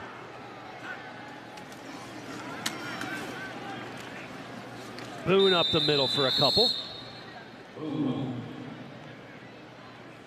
Niles Morgan. Active second half for Niles Morgan so far. Now the mantra, have to make a play. It's got to be running through the heads of everyone in blue right now. Make a play. Who can pop the ball free? Who can make who can get a big sack? A run stuff. Anything to make yourself stand out for the coaching staff to observe. Morgan, one of 3 linebackers that the Titans signed just over a week ago, added to the roster. That one dumped off from Slaughter to Mike Boone as he's shoved out of bounds by Robert Spillane. You mentioned Boone being a former wide receiver. He just showed the hands there. Let's take a look at Robert Spillane, who has really got people excited here in Nashville about the possibility of making the team out there in pass coverage. Ends up knocking Boone over the sideline after a significant gain. 3rd and short. They're going to go with this sneak again, and it looks like again they're picking up the first down. Interesting Spillane story. He was a captain for this game, and you don't know if he's going to be on the team, but based on his preseason performance, leads the team in tackles. Mike Vrabel named a lot of guys captain who have never been captain before, may never be captain again. But I thought it was a real cool move on Vrabel's part. Thought he earned it from his play throughout, and was really excited about him having that opportunity, and said the team was really excited. When you announce those guys who don't get much recognition, typically the team lifts them up as well. Slaughter with time. That was just kind of a duck into the end zone. You guys talk about guys that don't get that opportunity very often. Long snapper Bo Brinkley, one of the other captains. Yeah, I like those guys getting that recognition, that opportunity, trot out there to midfield and lead their teammates. And of course, Luke Falk out there with the captains as well. Certainly something he did a lot during his time at Washington State, but the first time here on the NFL level. 2nd and goal here for Slaughter. There's Boone again. It's a good play at the point of attack by the defensive front of Tennessee. No creases, no places to run. Formed a nice wall there and able to stack up Boone. Watch to the left of your screen. Looked like initially there might have been a push, but there was not. Able to hold it right there at the line. 3rd down on this 14th play of the drive for the Vikings. Looks like we have movement. Going to be a 5-yard penalty, still 3rd down. Then they called it on Mike Boone. They did. Which tells me that Mike Boone was likely figuring in getting the football. Get a little antsy. Get a little antsy. It's either that or he knew he had to go over and protect his quarterback in pass protection, and he got moving a bit too quickly. Always fascinated by guys like Mike Boone when they play better on the NFL level almost than they did in college. Yeah, so many different factors that go into it. Look at Chris Warren in Oakland right now. And Sloter nice play. complete to Jake Wieneke. A nice play by Minnesota, but a good aggressive tackle by Kenneth Durden, hoping to dislodge the football. Wieneke came up with it. Number 9 in white. Here's Durden getting the break. He kind of hesitated a little on the route, and he wasn't able to get into the body of Wieneke to affect the catch. He ends up taking his legs out, and Wieneke holds on. Durden's a guy I think he's going to make this football team. Yeah, it's certainly by what we've seen, you know, throughout this preseason, he'd be a hard guy to cut from this squad, in my opinion. Ask Vrabel about Durden as the field goal is up and good, and the one thing he brought up was his performance in those joint practices with the Buccaneers. Said he was doing everything he could to hang with Mike Evans. Pretty impressive stuff. Tennessee Titans preseason football is being brought to you by Nissan, innovation that excites. Welcome back, everybody. As promised, John Robinson, the general manager of your Tennessee Titans, joining us now. And it's probably a different feeling for you than some of these players, because I think they're nervous. What is the feeling now for you as we get close to that roster cut down time? Yeah, that's never a fun time for us to have to kind of go through the roster and whittle it down. All these guys have done a great job competing, since they got started in May. And we've got some tough decisions over the weekend. One of those decisions is going to be in that wide receiver group. Cam Batson getting a long look tonight on special teams. The importance of special teams to these guys, these back end of the roster guys, I don't even think you can say it enough. No, it's critical, and we've stressed it since the start of OTAs that those spots 45 to 53, you've got to contribute on fourth down because there's just not enough spots on game day. John, as you go into this process, I think a lot of people at home, wow, you've got to go from 90 to 53. But my sense is that you have this team slotted out to a certain extent already, and there are just a couple of spots, like the NCAA basketball tournament. There's already up there. There are a couple of teams that are going to play their way in at the last bit, and that's really about it. Not a ton of slots available. You've already done that work. Yeah, we've had several meetings, leading up to tonight about the direction we're going to go with the team. And to your point, there's a few slots left here that the guys are out here competing tonight to try to earn a spot on this team. And again, just can't say enough about the work ethic of this group and what they've done this this training camp. Yeah. Go ahead. I was just going to say, he's done such a tremendous job putting this group together. You're going to be releasing guys that are going to get picked up by other teams, and that's a nice feeling when you're cutting NFL caliber players, because the guys you have are one step above.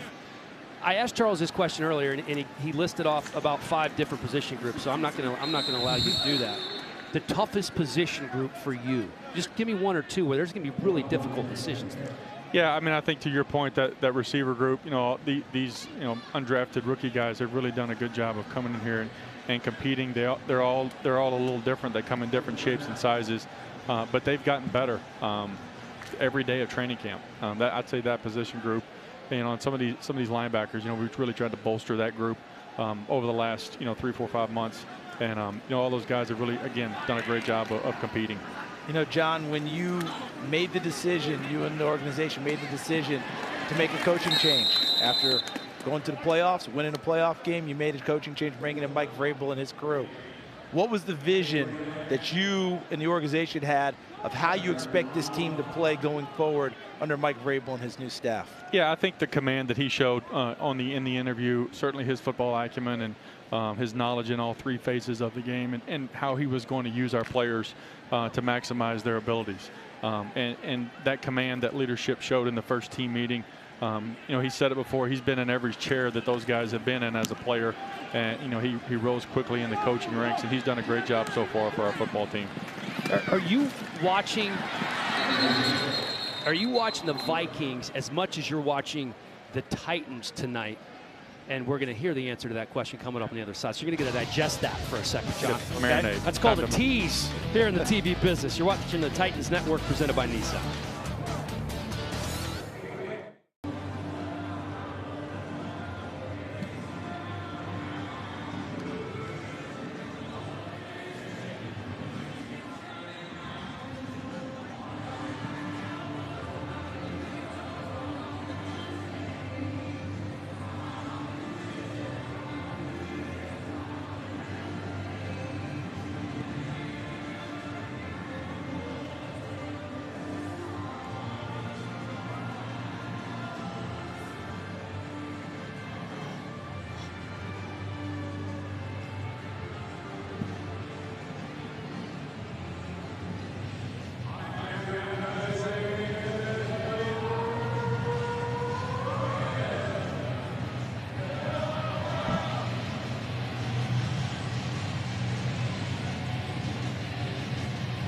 Six-3 here at Nissan Stadium. Vikings on top of the Titans. We're putting a button on the preseason. John Robinson, general manager of the Titans, here with us in the booth. We talked a little bit about Vrabel and the hiring process with him. The offensive coordinator, Matt LaFleur, also went through the interview process with you, and clearly it impressed you enough to want to have him on Mike's staff. His offense, the resume speaks for itself, right? What did they do with the Rams? What did they do in Atlanta when he was there? In Washington during Robert Griffin III's rookie year. What is it that you like most about your offensive coordinator? Yeah, I think, you know, he really did a great job on the head coaching interview. Certainly his knowledge of offensive football. He talked about quarterback play and fundamentals and getting back to the basics.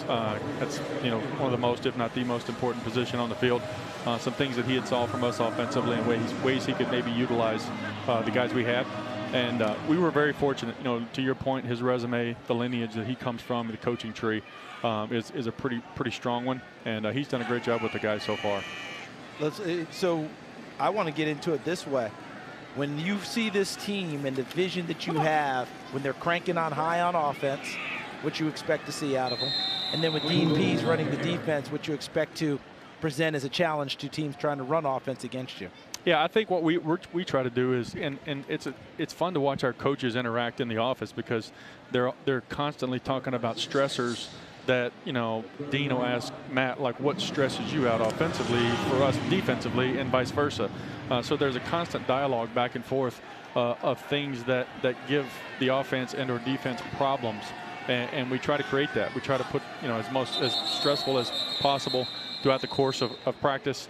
And what we're looking for, I've told Matt before, score a lot of points, and Dean, don't let them score. I like it. Simple is always the best. Now, before we went to break, Dan did ask you about, are you watching the Vikings as much as you're watching this team? I think he's saying at large, because I think you and your department are watching all 31 other teams to see what else is out there, because when cutdown day comes down, there may be some guys who may be released that you have an interest in. Yeah, no question. We're kind of double dipping here a little bit. We have, you know, for the previous 3 games as well.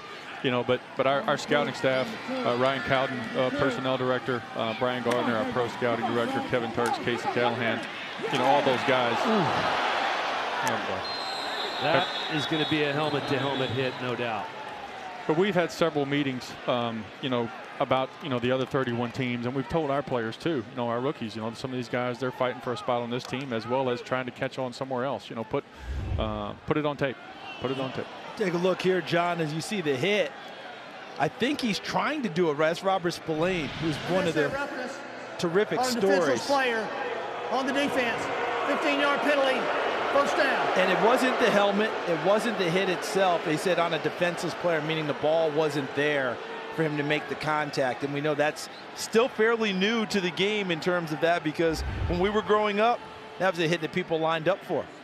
Yeah, I'm going to duck, dive, and dodge around that comment on that play right there, yep. so I don't get Because to me, it looks like the type of play you're trying to keep in the game as well. He's trying to do it the right way. Shoulders there, head's not involved.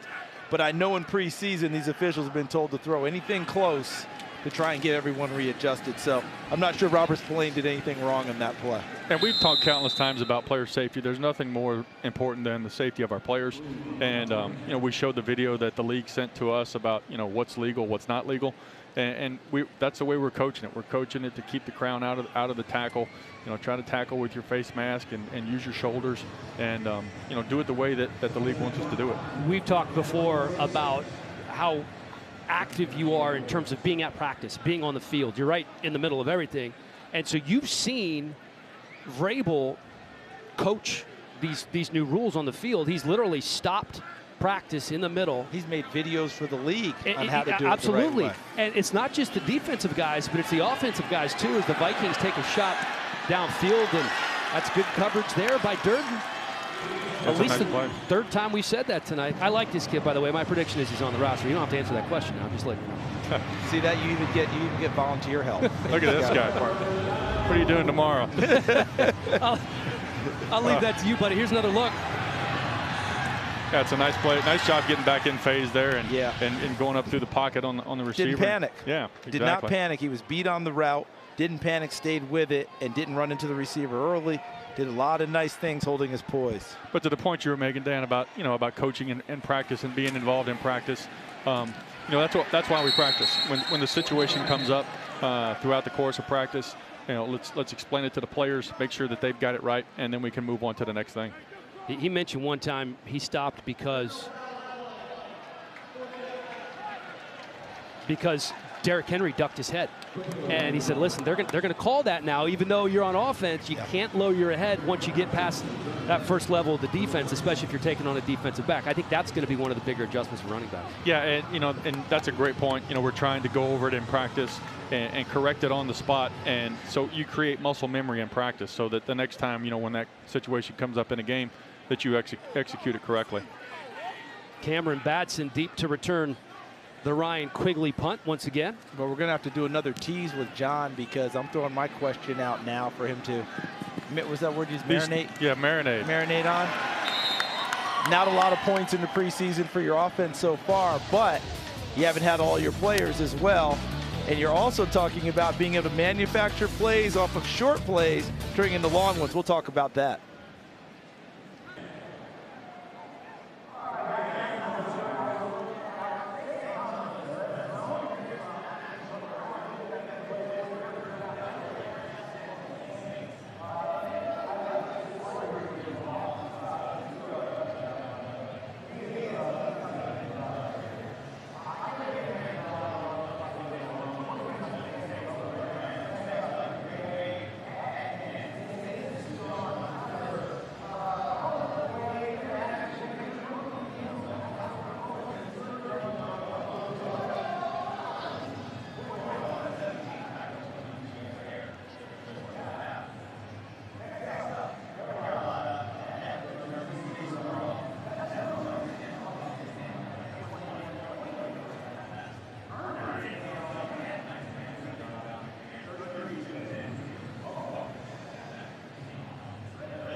How much time? 6:03. 2:42 is how much time. I'm answering my own question there. John Robinson, the general manager for the Titans, with us in the booth and taking a look back at the preseason. Yeah, this plays into my question I asked John going into it. Offense, because right now so much discussion about lack of points in the first 3 preseason games. But what do you expect to see? And we're seeing one of those short plays turn into a long one. Yeah, to your point, we haven't had all of our weapons, you know, out there in the preseason. You know, we're getting those guys back now, and I think offensively, if we can be multiple, if we can kind of push the ball down the field and be able to throw the ball 5 or 10 yards and it turn into a 40, 50, 60-yard gain, there's a lot of ways to get chunk plays, whether it's tear screens, tunnel screens, whatever it may be. But push the ball down the field as well. And something like that, that's a little bit of pushing the ball downfield with Luke Falk. And that throw right there. That's one of the nicer ones we've seen come off of his hands. that one to Cameron Batson. A 20-yard game for Batson. He's having a nice night. So another first down for Luke Falk and company. Just over 2 minutes to go here in the third quarter. And there's another look at Dalen Dawkins. Here's a look at the quarterback numbers. Marcus Mariota, Blaine Gabbert. Mariota had a good first couple of games. His last outing probably not what he had hoped for. But overall, Marcus is healthy, and this is a different offense when he's healthy. Yeah, it really is. And, you know, he's done a great job in the offseason with his fundamentals, his mechanics, his base, moving and sliding in the pocket. You know, I always say when the building's kind of crumbling, when that pressure is coming around you, being able to stand in there and find the target to get the ball to. And, you know, he's done a much better job of that, you know, through practices this offseason. And Blaine's been good for Marcus, and, you know, Luke. It's a really good QB room. They all get along well. They're all in it together. They're all working, you know, for each other to, hey, I see this, or did you see that? And that's good, you know, when you can have that on your football team. Running backs. I mean, coming into this, I'm not in your job, obviously, but I thought 3 for sure. 4 really didn't cross my mind until we started watching Akram Wadley and Dalen Dawkins. Is that now a heavy consideration about what you're doing with this roster? Yeah, but I mean, both of those guys have done some good things in these games, you know, and it's interesting. RBs come in all different shapes and sizes. We got one of the bigger ones in the league, and we got a couple of the smaller ones in the league too. So, you know, I think those guys they've all done a good job. You know, Dawkins has had some good runs. Wadley's had some good runs, and you know, it'll be good when Derek and Dion, you know, over the season we can kind of get in the routine with those guys and utilize what their skills can do for us. Do you feel like you have to find somebody who is like Dion Lewis, or do you just feel like you just have to keep the best guy? Maybe you look somewhere else if you don't keep one of those two guys, or do you try to find a backup who is similar to the player in front of him?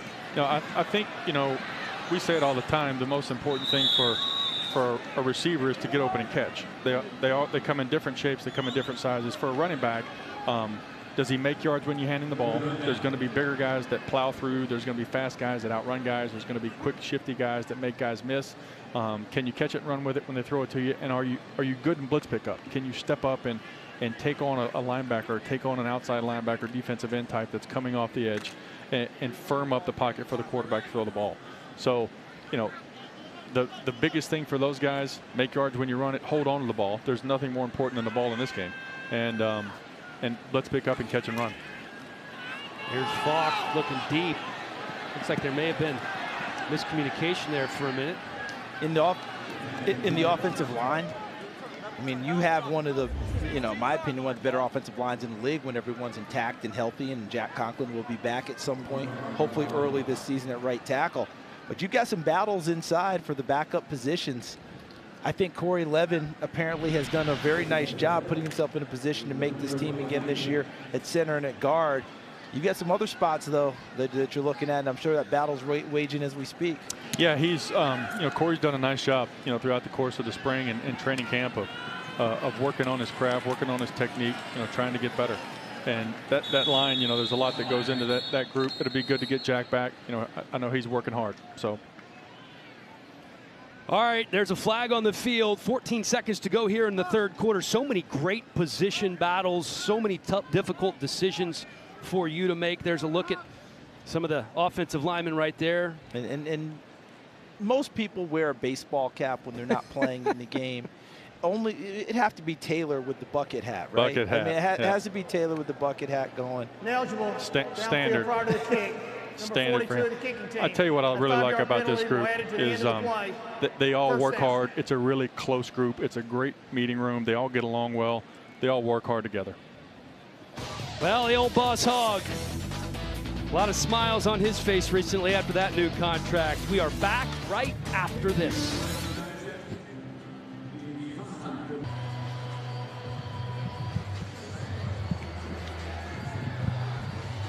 Back at Nissan Stadium, still 6-3 as we are wrapping up the third quarter here. General Manager John Robinson, kind enough to join us. Just take me through the next 48 hours for you in a nutshell. Yeah, we'll get in early tomorrow and watch this game and grade it out. And we've got squad meeting tomorrow afternoon, and we'll start to have those discussions about how we're going to move away from some guys, and start to formulate our 10-man practice squad. Talk through that, and most of the players will be off this weekend, so that it give a chance for those guys to catch their breath. We'll have personnel meeting, we'll have coaches meetings tomorrow, and get the roster down to 53 by Saturday afternoon. Yeah, tough 48 hours, but then it continues after that because other squad cuts, the whole deal that comes along with it. So it's not just the 48 where you're, hey, I made it, but then maybe something else happens. But even beyond that, season now is about to be here. And your first 4 games are not easy ball games. The first quarter of your season, getting off to a fast start, everyone wants it, but it's not going to be easily done. Yeah, we've got a couple tough road games, down in Florida. It's going to be hot down there. Start in Miami, and then we come home with Houston, and then Jacksonville on the road. So, we're trying to do a good job of being in condition, being ready for that heat down in Florida, which is always a bear this time of year. And get off to a fast start, get our guys back, be stingy on defense, run the ball on offense, get the ball in the hands to our guys that can make plays, and execute on special teams. Looking forward to getting the regular season going. John, thank you so much for joining us. Good luck the next couple of days, and certainly good luck this season. Yes. Let's get the Titans back into the playoffs and win 2 or 3 games. Absolutely. Thanks for having me on, guys. Yeah.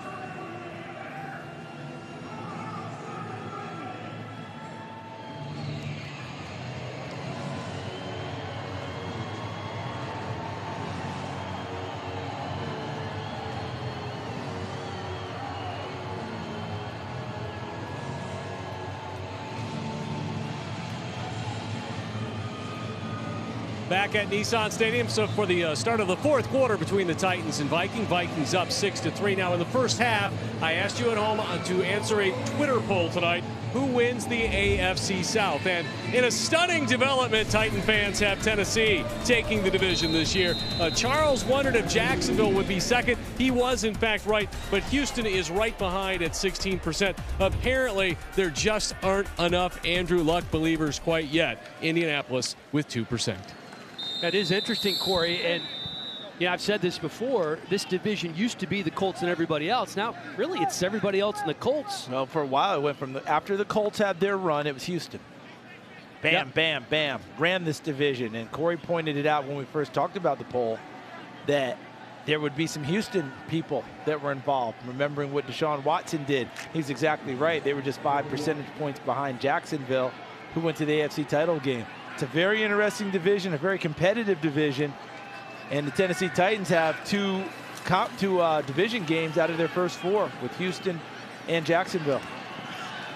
A pass complete to the tight end, Blake Bell. Here's a look at the first 4 games, opening up on the road in Miami, and then you said he got Houston coming to town at Jacksonville, and then the Super Bowl champs. I mean, those 3rd and 4th games get your attention because of how those teams finished last year. But Houston is huge because I think that they are primed for a bounce back. You get Deshaun Watson back fully healthy. You get J.J. Watt back, Whitney Merciless on defense, and you sign Tyrann Mathieu, the Honey Badger. I think that they have a chance to make one of those leaps. So it's a very difficult division again. There's a look at Mike Vrabel. We've seen worst to first plenty of times. Heck, the Eagles did a worst to first. Listen, job. they weren't even Super Bowl. they weren't even in the playoffs the year before they didn't win the Super Bowl. So we see it all the time. Teams have that opportunity, and Tennessee's one of those playoff teams trying to get back. And we know that every year, approximately half the teams that made the playoffs the year before don't make it back the next year. So Tennessee seeking to be one of those teams that defies that record. Every year, there's a whole slew of new playoff teams. There is a very nifty run from Boone. Boone picking up a huge chunk of yardage, goes down right around the 10-yard line. You can see why they like this rookie so much out of Cincinnati. 174 rushing yards in the preseason coming in. That was 6th best in the NFL. It shows a little power here because here's an opportunity. And I believe it was Jeff Knox, number 48, the linebacker, had a chance to put him down. And he ran right through that attempted tackle. Remember early in the game, Knox made the nice play on the run inside. This time in open field, he fails to get Boone down. It turns into a huge gain for Minnesota. Josh Kalou finally takes him out of bounds, so it's 1st and 10 at the 13 for the Vikings. Boone's going to take a break. Kobe McCrary on this run picks up 4. You want to be at Nissan Stadium this season? Of course you do. You can check out all the newest Titans: Deion Lewis, Malcolm Butler, Harold Landry, Rashaan Evans. Get ready for the 2018 season right now. You can purchase your season tickets at 615-565-4200, or you can go to titansonline.com for more information. Fans, weather and the rain here at Nissan Stadium in this 4th preseason game. 2nd and 7 for Sloter. Fakes the handoff, rolls out, has a man open. That pass is complete to Blake Bell, stopped short of the 1st down. Well, the closer's doing pretty well for Minnesota again, isn't he? That he is. And Blake Bell flashing some nice hands and some good catches here in the 2nd half as he tries to solidify his spot on the Minnesota roster. One of the best tight ends in football, and Kyle Rudolph, the starter for the Vikings. They have David Morgan at the backup tight end spot.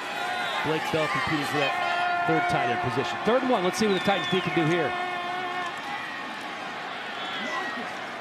Fighting for that 1st down is McCrary, and he looks to be a little short. We'll have to wait and see where the spot is. That was a good initial surge by Tennessee. Made him, shuffle his feet a little bit and go parallel before he even turned upfield. Thought they had a nice opportunity to finish this off in the backfield. Look at that surge right in the middle. Is that Wormsley? 72. Yep. Pushing back Danny Isadora, number 63 initially, and making him a little hesitant in the backfield. So it turned out to be a very nice play and brings up 4th down. Gonna go for it here, and again they go with the quarterback sneak. It's gonna be close. He actually does a nice job in running it, because when you're a quarterback, you want to get low and get behind the surge of your offensive lineman. If you run it straight up, you have no power to push forward. Look at Sloter, and he moves, and he keeps his feet moving and churning. But I thought it was a nice job by the Tennessee defensive front. I'm not sure he got there. How about that? Big defensive stand by Robert Spillane and company. How about that? Gave up no points in a position where 3 was pretty much automatic for Minnesota, and they turned it down to go for it. So that gives the offense of Tennessee an opportunity to go downfield and take the lead. You're watching the Titans Network, presented by Nissan.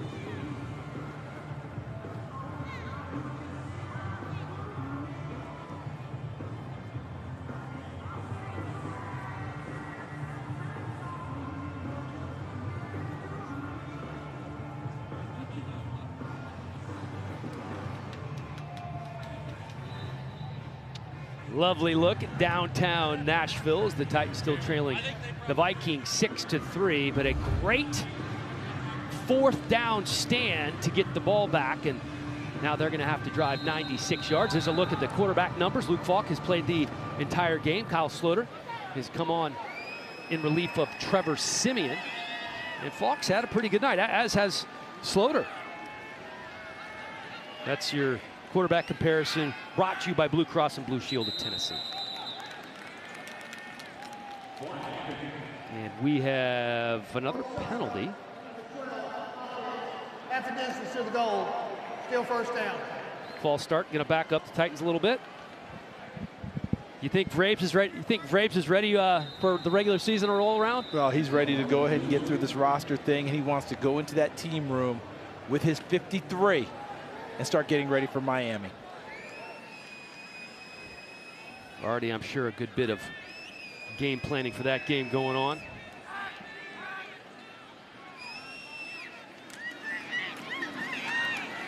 That's going to be a short gain, maybe a yard for Dalen Dawkins. Got to create a play with they'll give him a little bit of space here. Worst case scenario, you get a little space for your punter. No, that's a great point. Right now, he doesn't have enough room to operate as he normally does. 2nd and 11. Falk. Falk swings it out to Shippen. Shippen pushed out of the bounds. Very close to the first down marker. Might be just a tad short. Little out cut coming right at you, folks. Ball's thrown to the inside, which made him turn all the way back in. If it's thrown to the outside shoulder, maybe he's able to catch it and get upfield towards that marker. But a good pitch and catch gives them an opportunity. Very manageable 3rd down. 3rd and 1, probably less than 1. And that's not going to do it. And that's not going to help the guys on that side of the offensive line. 0 surge created. The surge was actually back the other direction. And they totally stacked up. Dalen Dawkins never had a chance in the backfield. George Iloka, one of the men there. 6'4", 225 for a safety. George Iloka was what, a 5-6 year starter in Cincinnati? Yeah. It's got to be a little strange for him to be playing this deep into a 4th preseason game. Is with a brand new team with another opportunity after Cincinnati let him go. They drafted Jesse Bates out of Wake Forest and have installed him as their starting safety. A cap-saving move for them. Hill's on the return, but he lands in the lap of the Minnesota Vikings, already one of the stoutest defense in the NFL, getting stronger with George Iloka.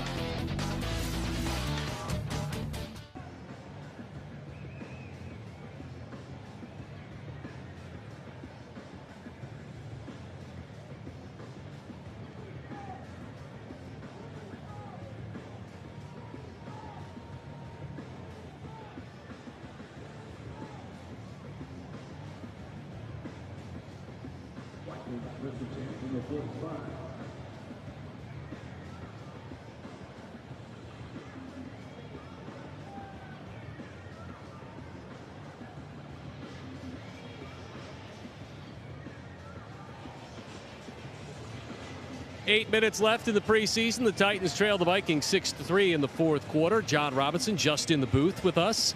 Was in action earlier this week, making a trade with Baltimore to shore up an outside linebacker position for the Titans that has been banged up, trading an undisclosed draft pick to Baltimore for Kamale Correa. He's a former 2nd-round pick out of Boise State. And guys, he made one guy really happy with this trade, and that's quarterback Marcus Mariota. Those two guys played in high school together.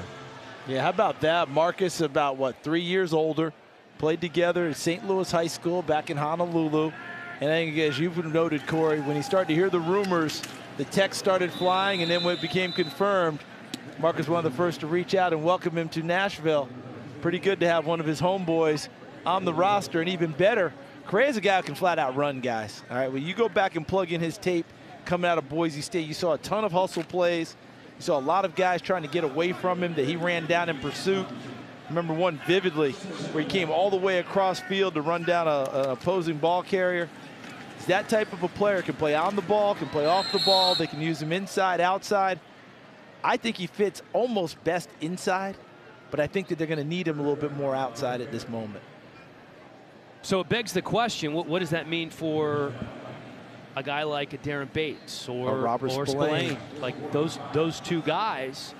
I think it's going to be very difficult if indeed they do eye him more as an inside player than an outside player.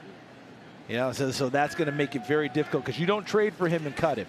Right. Okay, so I mean, that's simple. So somebody's missing a spot somewhere. I think there's a flag that has been thrown. I think it's Julian Wormsley, I think, is who they're getting for that in the pocket with the quarterback. Let's take a look here at the end, see if 72 in blue. Yeah, and what they're going to get him for is he's coming up so high that contact is up in the head to neck region. And when you have that type of contact, you get a flag every time. That's a tough one for Wormsley. We talked about him earlier, 28 years old, still fighting to find a permanent home in the NFL, bounced around a bunch. But there is some familiarity there with Vrabel because he was part of the Texans in 2014.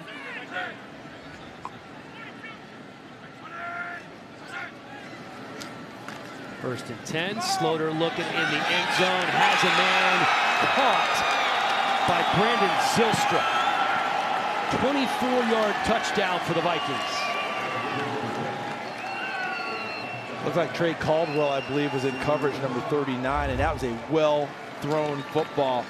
And Zylstra's someone they've been excited about in Minnesota. Really nice performer in the Canadian Football League. Now trying to make it in the NFL. Well-thrown ball by Slaughter. Nice route by Zylstra. And I believe they beat Trey Caldwell to the corner for the touchdown.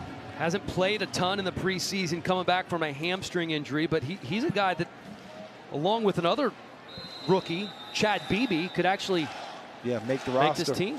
Yeah, I was up there for training camp and heard Zylstra's name many times. He wasn't even practicing at that point due to the hamstring injury, but they were really high on his potential. First touchdown of the game. You're watching the Titans Network, presented by Nissan.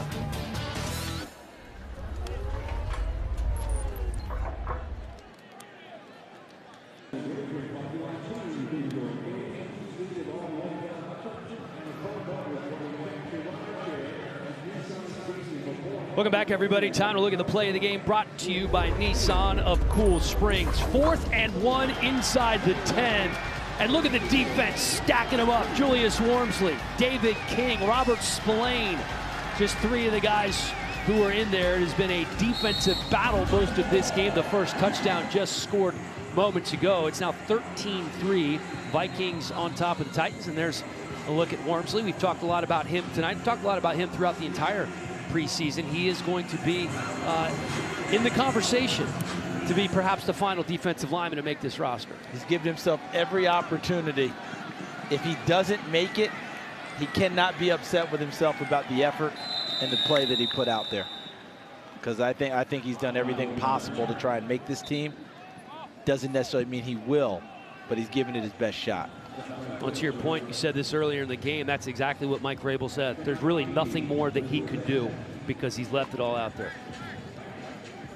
But it just must be. I've obviously never gone through it, but I can only imagine how nerve-wracking it is for the Julius Wormsleys all over the NFL.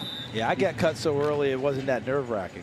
All right, I didn't get down to this portion of it, but it is a horrible feeling when someone tells you that your dream's over. You got to figure out another one, or as Wormsley's been doing, continuing to try and fight for this one. We'll see if it pays off in Tennessee. Luke Falk sacked. Don't forget, Titans fans, still time to catch all the NFL action here at Nissan Stadium this fall. Limited seating options are available. You can call 615-565-4200 right now to get the best location for your Titan season tickets. 565-4200. Give it a call. I think it's going to be a fun year. Oh, I think it's got a pretty good home schedule as well. I mean, when the defending Super Bowl champions are coming to pay a visit, that gets your attention right away. Obviously, within the division, you'll get Jacksonville showing up, went to the AFC Championship game last year. Houston getting Deshaun Watson back, J.J. Watt back for this season. How about Andrew Luck's going to be in town with the Indianapolis Colts. He's back. How about the Patriots? New England Patriots are coming to town. Washington Redskins going to be here as well. And you know, someone from New England probably is going to hear our broadcast and hear that it took me a while to say the New England Patriots. And they'll use that as fuel. That'll be a slight. You know, that'll be something to use. Yeah, some hack broadcaster didn't even mention us in the first 5 teams.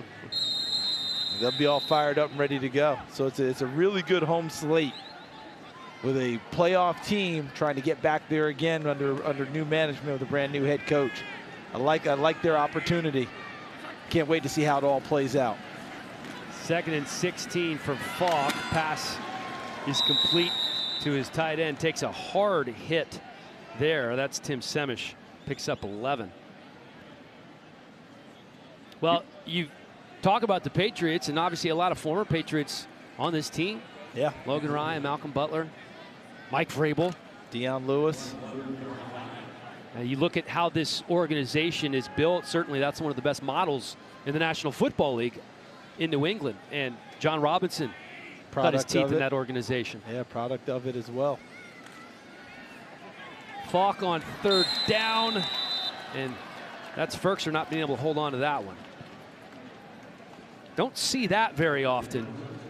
I don't know that I can remember Ferkser dropping a ball. That might be the first one. Yeah, didn't see it. We didn't see it often here in the preseason. He's another one who's given himself a pretty good opportunity. It's all going to come down to numbers game at each position, though, isn't it? And they have a plan, and they'll have to also have some flexibility in the plan, because some of those guys that you're counting on to play might not be ready for opening week, but you don't want to put them on the PUP list and have them miss 6 weeks. So you may have to carry an extra player at that spot early. Nice play there. That's Josh Kalu out of Nebraska. Came down quickly, didn't he?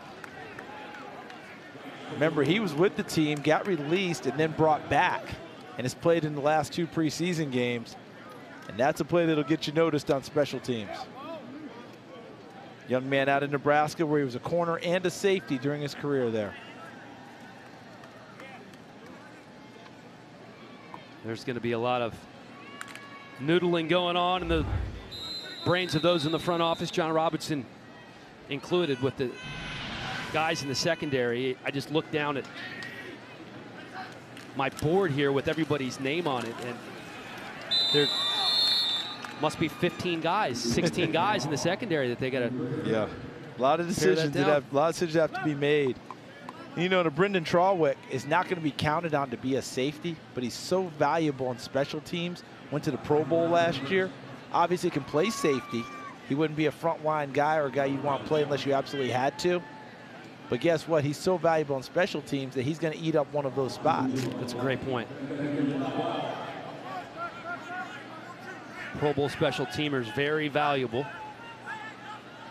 Seen guys carve out nice 10, 12-year careers because of their effectiveness on special teams, and I think that's what's going to separate a lot of these guys who are on the bubble.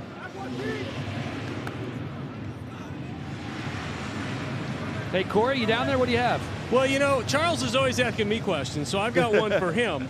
You know, next week, I, like a lot of other people, will be making our preseason NFL predictions. And I'm taking a long, hard look at Minnesota as my NFC team in the Super Bowl. Charles, you watch the NFC every week on Fox. What are your thoughts? Well, I think there's a good reason why you would take a hard look at them. They didn't get to the NFC Championship game by accident, as we well know. But even so, there were changes. Remember, Case Keenum was the quarterback that took them there last year. They let him go in free agency and made the big play for Kirk Cousins, so they're counting on him to put him over the top. They let Jerick McKinnon go at running back to San Francisco because Dalvin Cook is coming back this year. A lot of good reasons to pick Minnesota. The best one, Corey, that defense. Defense, one of the best ones that we've seen in a long time here, not just in Minnesota, but in the league. But what's going to be very interesting early is how that offensive line comes together. I got one more, and it's Mike Zimmer. He's a fantastic head coach. Oh, boy, he's so much. Let me tell you something. A production meeting with Mike Zimmer for us broadcasters is always a blast, because one thing about Mike Zimmer, he's not sugarcoating anything, and he'll tell you what's on his mind. And that's why Trevor Siemian played a half tonight. Did not like how he played in the last preseason game. Here's your number 2 quarterback, and he was acquired because if something happens to Cousins, they think Siemian can win games with them. They don't think he's just there to hold the fort. Yet, because his play didn't impress Mike Zimmer, he told John DeFilippo, the offense coordinator, and the staff, oh, he's playing a half. And that was the end of that discussion. So Mike Zimmer is going to be that guy, but his team responds to him awfully well. They love him. I mean, they absolutely love him. And they loved him in Cincinnati. Yes. So it really shouldn't surprise anyone just how successful this guy has been. The words I use, leader of men. Yeah, it's a great description for him. And it's no accident George Iloka gets cut in Cincinnati. And the first place he runs is back to Mike Zimmer. Why would in you not? Minnesota, where he played for. He played for him in Cincinnati as his defensive coordinator. Listen, they went all in on Kirk Cousins. 3-year deal, $84 million guaranteed. The first multi-year contract in NFL history that's fully guaranteed. I had a chance to chat with Kirk a little bit before the game. I said, tell me guys have texted you and said thank you. Because that's an NBA-type contract. Yes, it that's is. a Major League Baseball-type contract that's fully guaranteed. And he brought up an interesting point because I thought that could change the way that the contract game was played in the NFL. He said it would have. Wow, big ball's play right down. there. Titans going to be all over it. Fumble is recovered by Niles Morgan. David King caused it. What a Defensive lick. tackle. Another guy trying to make this squad, and he made a big play right there coming through. Watch 95 in blue. Wins the battle up front as he slips past number 66. Caleb Johnson causes the fumble, and there's the recovery by number 47, Niles Morgan. And you've called his name a few times tonight, Dan. Yep, he's been all over the place. And you haven't even gotten a chance to say the name of one of your favorite quarterbacks, Peter Pujols. Peter Pujols. I was hoping he would get out there and get it done. And unfortunately, he finally gets some preseason action, and the ball gets knocked away from him. The Holy Cross star.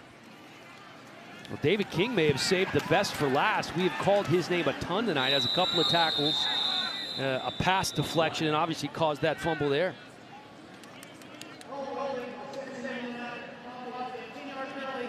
Still first down. I'm just going to button up my point on Kirk Cousins and that contract. He brought up something that was very interesting. Yeah.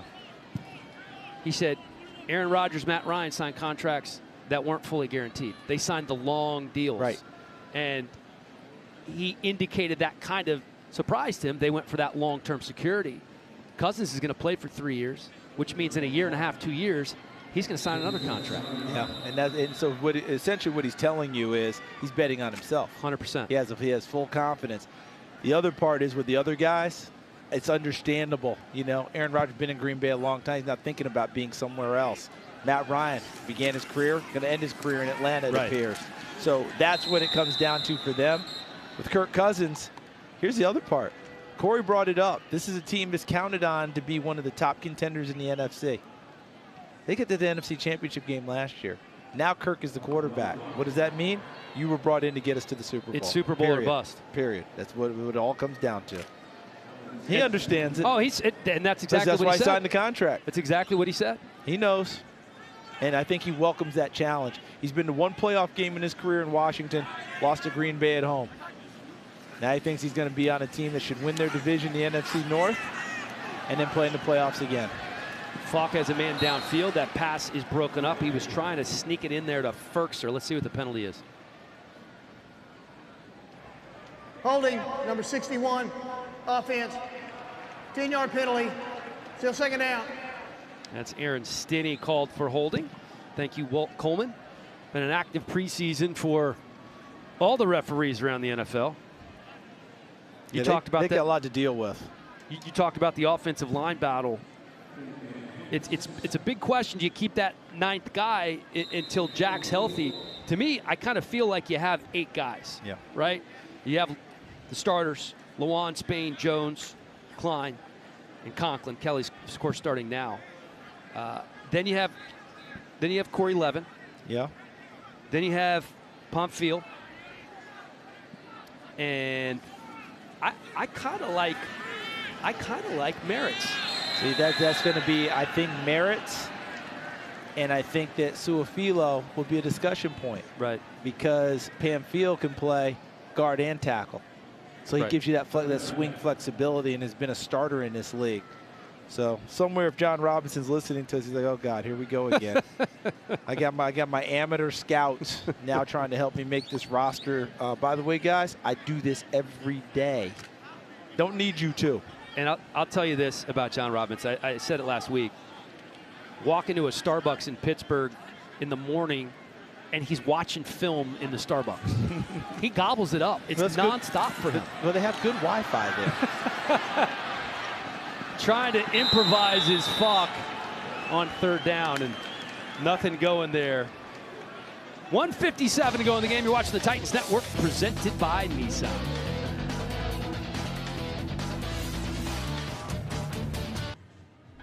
Tennessee Titans preseason football has been brought to you by Nissan, innovation that excites. 13-3 here at Nissan Stadium. We are under 2 minutes to go here in the ball game. Time to take a look at the drive of the game, brought to you by Candy's Campers, and not choosing from a horn of plenty here, CD. But they did fashion together a pretty nice drive. There's a nice completion there to Ferkser from Luke Falk. I thought that Dayla Dawkins ran the ball impressively throughout the night, culminating in this field goal from Ryan Suckup. There's your drive of the game for the Tennessee Titans.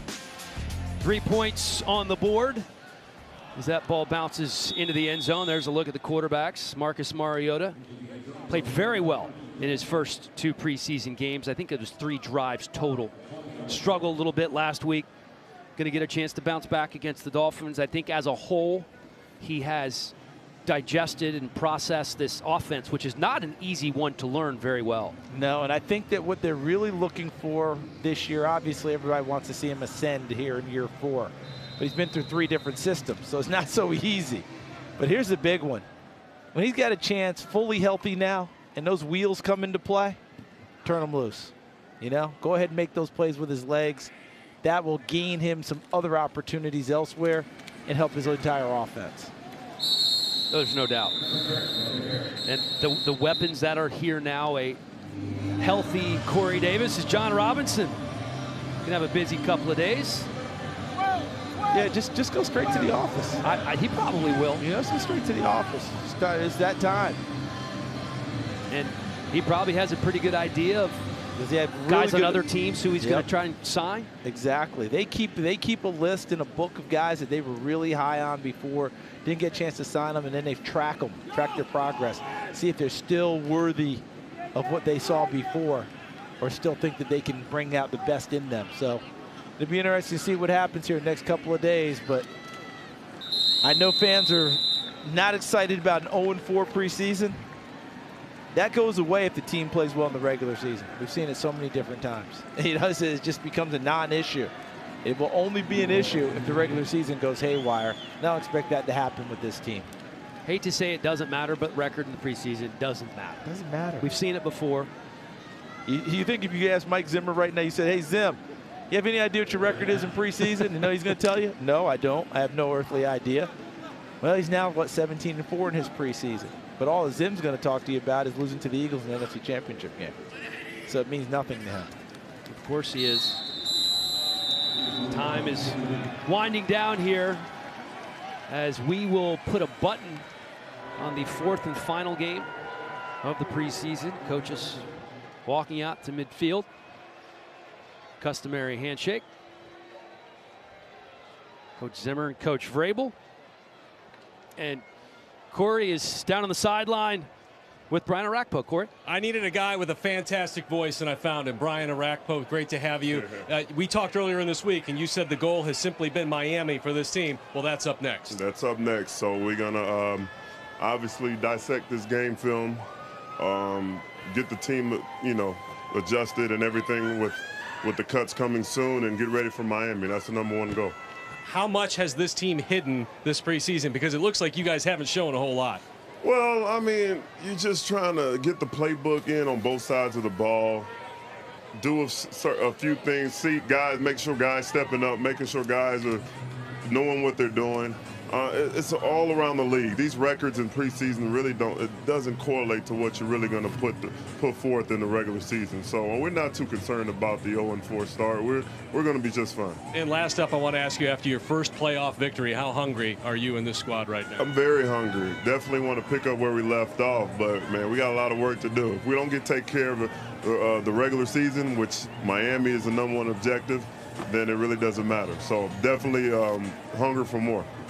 All right, thank you very much for your time, Brian Arakpo. Good luck during the season. Glad to see you back in uniform tonight. Thank you very much. All right.